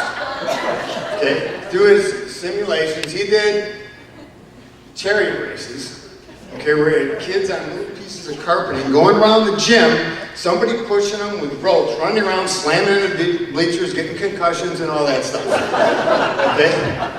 And he got me to be the umpire up there in this, and they'd open the curtains and kids would go, ah! Then he ran the Olympics. Okay, and we had the same kind of thing. It was a great, great thing for the kids, a multidisciplinary unit. And I appreciate that he was there and pushing me on to do that stuff, okay? So, it's running late. I know everybody wants to talk to him. Craig, the next time I'll wear this toga is down in Nashville in that retirement center when you have a big toga party. I'll come down and wear it, okay? Great job, Craig.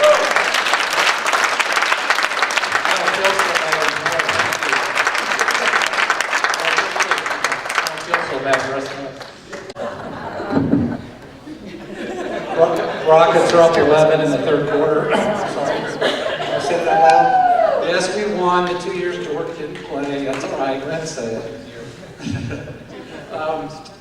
How many Bears players? I know Tim, you played with the Bears. Anybody? Any other Bears players in here?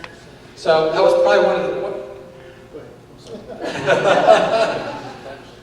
one of the few teams that Craig was firmly established when we started getting to know each other.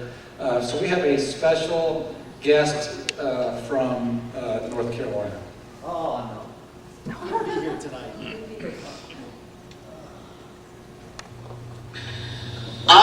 Mr. Hoffman. I call you Mr. Hoffman because I can't just call you Craig. You've always been Mr. Hoffman. So, as congratulations on your retirement, I wrote you a little ditty. You know, back in the day, you were writing songs all the time, playing your guitar, so I figured, what better way to pay tribute than to write you a little poem. It's not a song, mind you, but it is a poem. So, anyway, here goes nothing from your pal Glenn down here in the Carolinas. I'm going to have to read it because it's not memorized, so here we go. How do you spell Hofmann? Is it 2 F's or 2 N's? Who really cares when you're such a great friend? At the time of my life that was filled with so much doubt, you showed me what compassion was really all about. Whether through teaching, coaching, or playing guitar, you showed me how to care for others more than anyone by far. It was so cool how you'd write songs about families and friendships and the rights and the wrongs. With guitar in hand, you would sing, all along teaching me how to do the right thing. You and I on stage, in the talent show, you with your guitar, me with my banjo. I can't remember if we lost or if we won, but what I remember most is that it was so much dang fun. I play guitar to this day, mainly because of you. Playing it and making people happy is what I saw you do. As coach of the Bears, you did it with grins, caring about relationships instead of worrying about wins. But guess what? We won anyway. The memory of that championship still excites me to this day. 106 strikeouts, all in one season, a record to this day. Has it ever been beaten? Puppy was a nickname that I love dearly, but the cream of Wheaton story is one I tell yearly. Sour balls, light bulbs, and social studies, learning about the world in a fun way with my buddies. Picture latitude lines as a ladder is how I still recall the difference between latitude and longitude on world maps, big or small. I'm 51 years old now, and to this day, you've had the biggest influence in so many ways. Thank you for your kindness, for being a great example. At a time when I needed it, your friendship was more than ample. I know I'm one of many, that for them, you've been a life changer. I'm sure taking them under your wing has kept so many from danger. After 40 years of giving, the numbers must be countless of kids like me that know your love to be boundless. I'm sure I speak for many when I say, Mr. H, take a rest. No doubt your life's work has surely passed the test. If need anything, I'm there without a doubt. Thank you for all you've done. Cream of Wheaton out. So, Glenn was my predecessor pitcher on the Bears. And so I always got compared to Mr. Kavanaugh. So I kept my,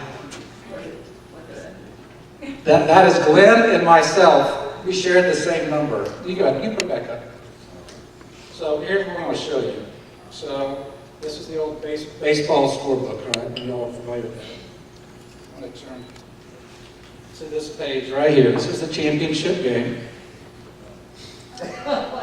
Also against the Cougars. Wow. I want you to notice the first 3 innings there. I was pitching. Anything out of the ordinary there? Okay, there seem to be a lot of strikeouts. How many outs? Or how many hits? How many hits? Yeah, no hits. Wow. Any walk? You had one good game.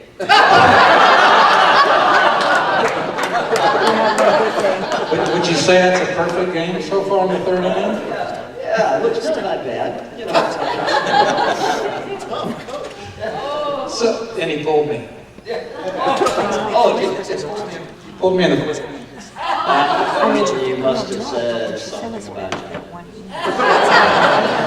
This just goes to show you the good sportsmanship that he was. Seriously, that taught me a lesson about sportsmanship.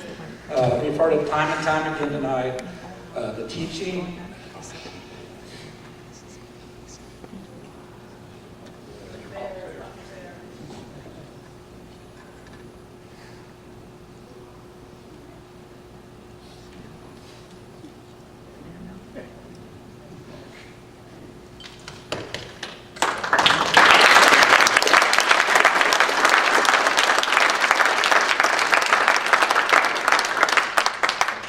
Almost made it. All right, so we've got the siblings now. Lisa, Rich, Bob, come on up. Just Lisa. You want to do this from here? Okay.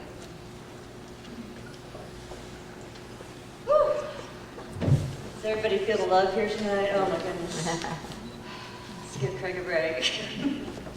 So, I'm Craig's little sister, and like most little sisters, I idolized my big brother growing up, but I'm not going to put you through anything more, Craig, tonight. We are going to spend some nice quality family time together tomorrow. I didn't lie about everything. We are going to have brunch tomorrow with the family. Yes, so just wanted to share, where is Sam Reef? Where are you sitting? Are you sure he learned technology? Because I have not seen that. I have sent so many texts. I have not heard back from one of them. So, oh my gosh, you all here tonight have been so patient. We've been in touch with you so many times, and you probably all know by now that the whole reason this party got started tonight is because Craig sent out an email to his poker group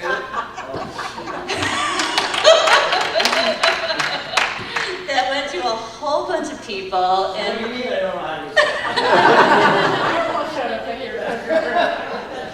and one of those people was Mark Burton, who said, hey, what's going on for Craig? Because whatever's going on, I want to be there.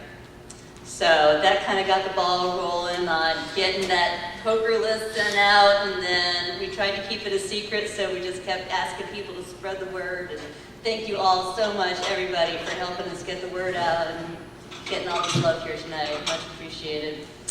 So thank you, Mark, and all of our speakers for sharing your memories and tributes to Craig. And we didn't have time for everyone to speak tonight. There was sure a lot of other people who couldn't be here tonight that wanted to speak. And so we created an album, Craig, of highlights of your career and all the memories of people here and far away. So you'll have that for yourself. And Bob is also creating a DVD of the evening. Thanks, Bob, for doing all this video tonight and collecting all the tributes people have sent. I miss Bob. Also received so many tributes we didn't show tonight you're going to have on your DVD, Craig. If anybody else wants to speak to Craig tonight and didn't get a chance, Kyle's been taking care of everything for us. Craig's nephew back there. I'm okay with technology. He's awesome. And he would be happy to take any more tributes tonight. We're going to have lots of time after this to be with Craig and just mingle some more, so we'll look forward to that. Craig, can you please join me up here now?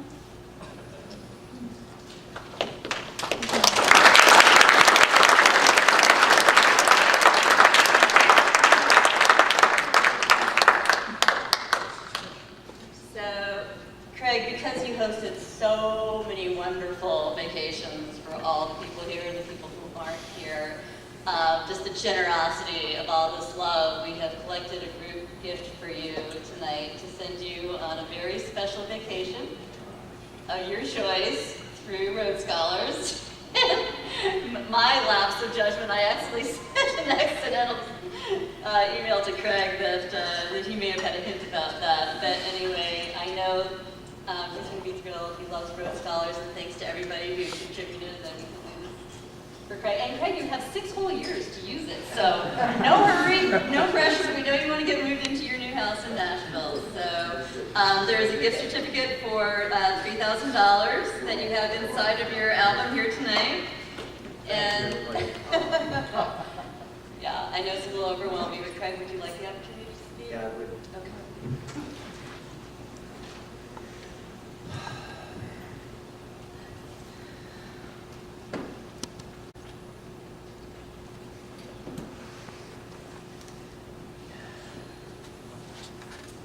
Okay.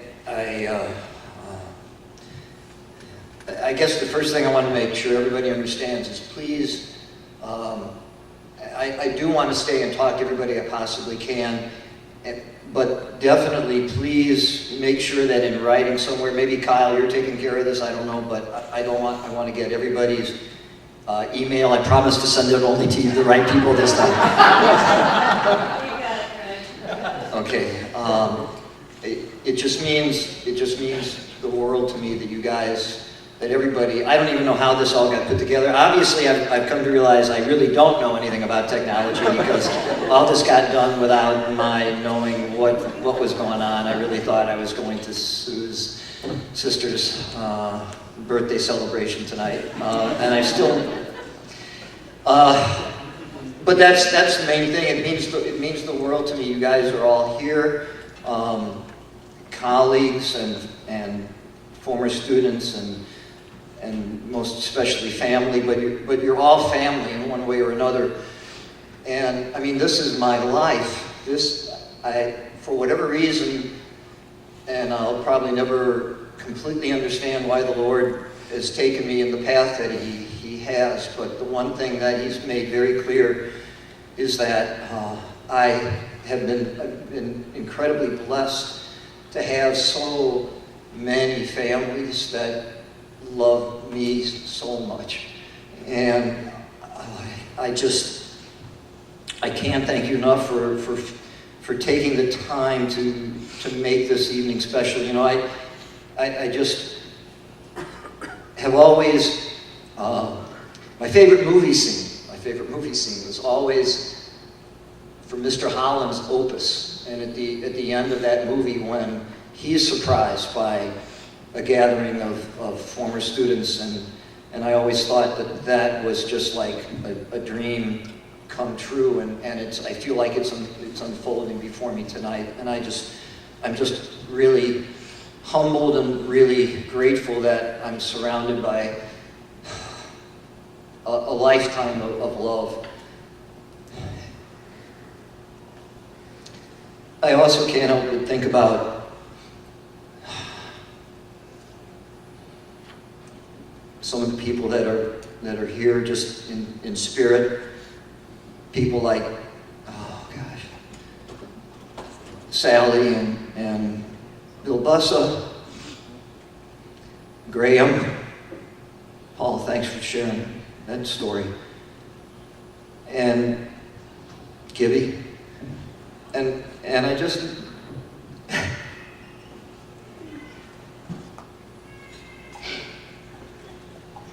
some of you have heard this story, so I'm sorry if you're hearing it again. But I tell I just wish I had my jar of sour balls here right now to give one to everybody. Because I tell my kids this story. There's one day of the year, and usually I just save this for the last day now. I used to do it actually on May the 2nd for reasons that I won't even get into, so it's amazing that we're so close to that date. But the reason behind the sour balls is because I had a teacher when I was in middle school, and it was when this teacher he was actually a science teacher. So Sue Stewart and all the other science teachers that are here tonight they can feel proud for this, but he was, it was probably the only time I actually ever really enjoyed science, but it was definitely not my thing, that and technology. Mr. Bell, and he was a young guy, he was really cool, told good jokes though, I don't know where I went wrong there, but he had a jar of sour balls that he kept on his desk that he gave out for different things. Usually, one of the things I remember was for if you came up with an incredibly brilliant answer to one of the science questions, and I remember I didn't get many sour balls for that. But there were other things, like if you had a birthday or something like that. And as good of a teacher as he was, I just remember that it was when I was in his class that Gibby, my grandfather, passed away, and it was the first person whose death that someone that I really loved, that I cared about, that I had to deal with, and I just remember coming back to school and Mr. Bell just taking the time to talk with me about him and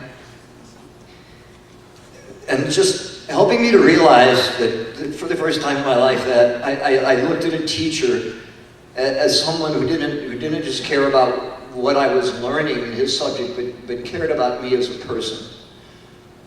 And I never thought at that time that I would go into teaching. There's a long set of circumstances that I could tell you about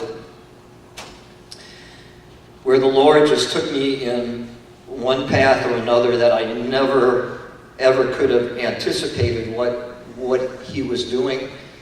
But ultimately, and it's a story I'd love to share with some of you anytime if you haven't heard it, but the bottom line is that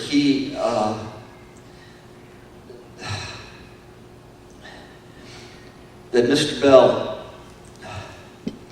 when I decided many years later when John Cahill came to this young guy who was just struggling to try to figure out what he was going to do and figure out just what he was meant to do with his life, and he offered me this position at Glen Crest and a chance to be a teacher. I just remember felt like the one thing I had to be sure to do was to keep a jar of sour balls on my desk, and that those sour balls would go to kids for their birthdays or for a bunch of different reasons, but more than anything, it was meant to remind me of Mr. Bell and who I was supposed to be as a teacher. And there have been many times when I've fallen short. In fact, hearing all these things tonight make me feel especially humble, because I know there are times, as we all do, when I would lose my temper or just I failed to be as sensitive as I should have been.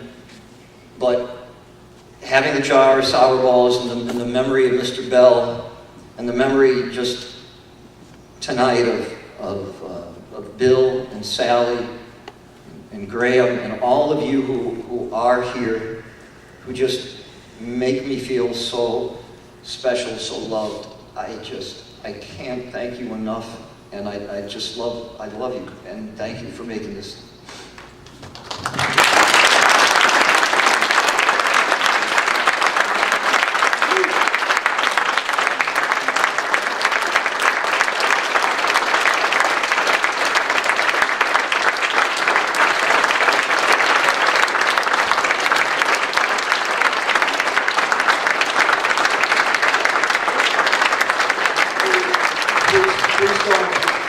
Please don't get away tonight without, if I haven't had a chance to talk to you yet, and I really do want to have, one thing I know for sure is I'm going to have a lot of time in retirement to get back in touch. I may even learn how to use Facebook or, I don't know, Sam, I could probably do it all on my phone, right? Okay, so thank you all for coming tonight. We have the place in here till 10 o'clock. The bar will be open in here till 10 o'clock, but the hotel's big. We can all move out to other spaces, so after this we can still continue on. What? It's not working? There's more cake. And we're going to do just one last little song to send Craig off into the sunset. Mr. Hofmann's Opus. Please join us in singing Happy Trails to Craig.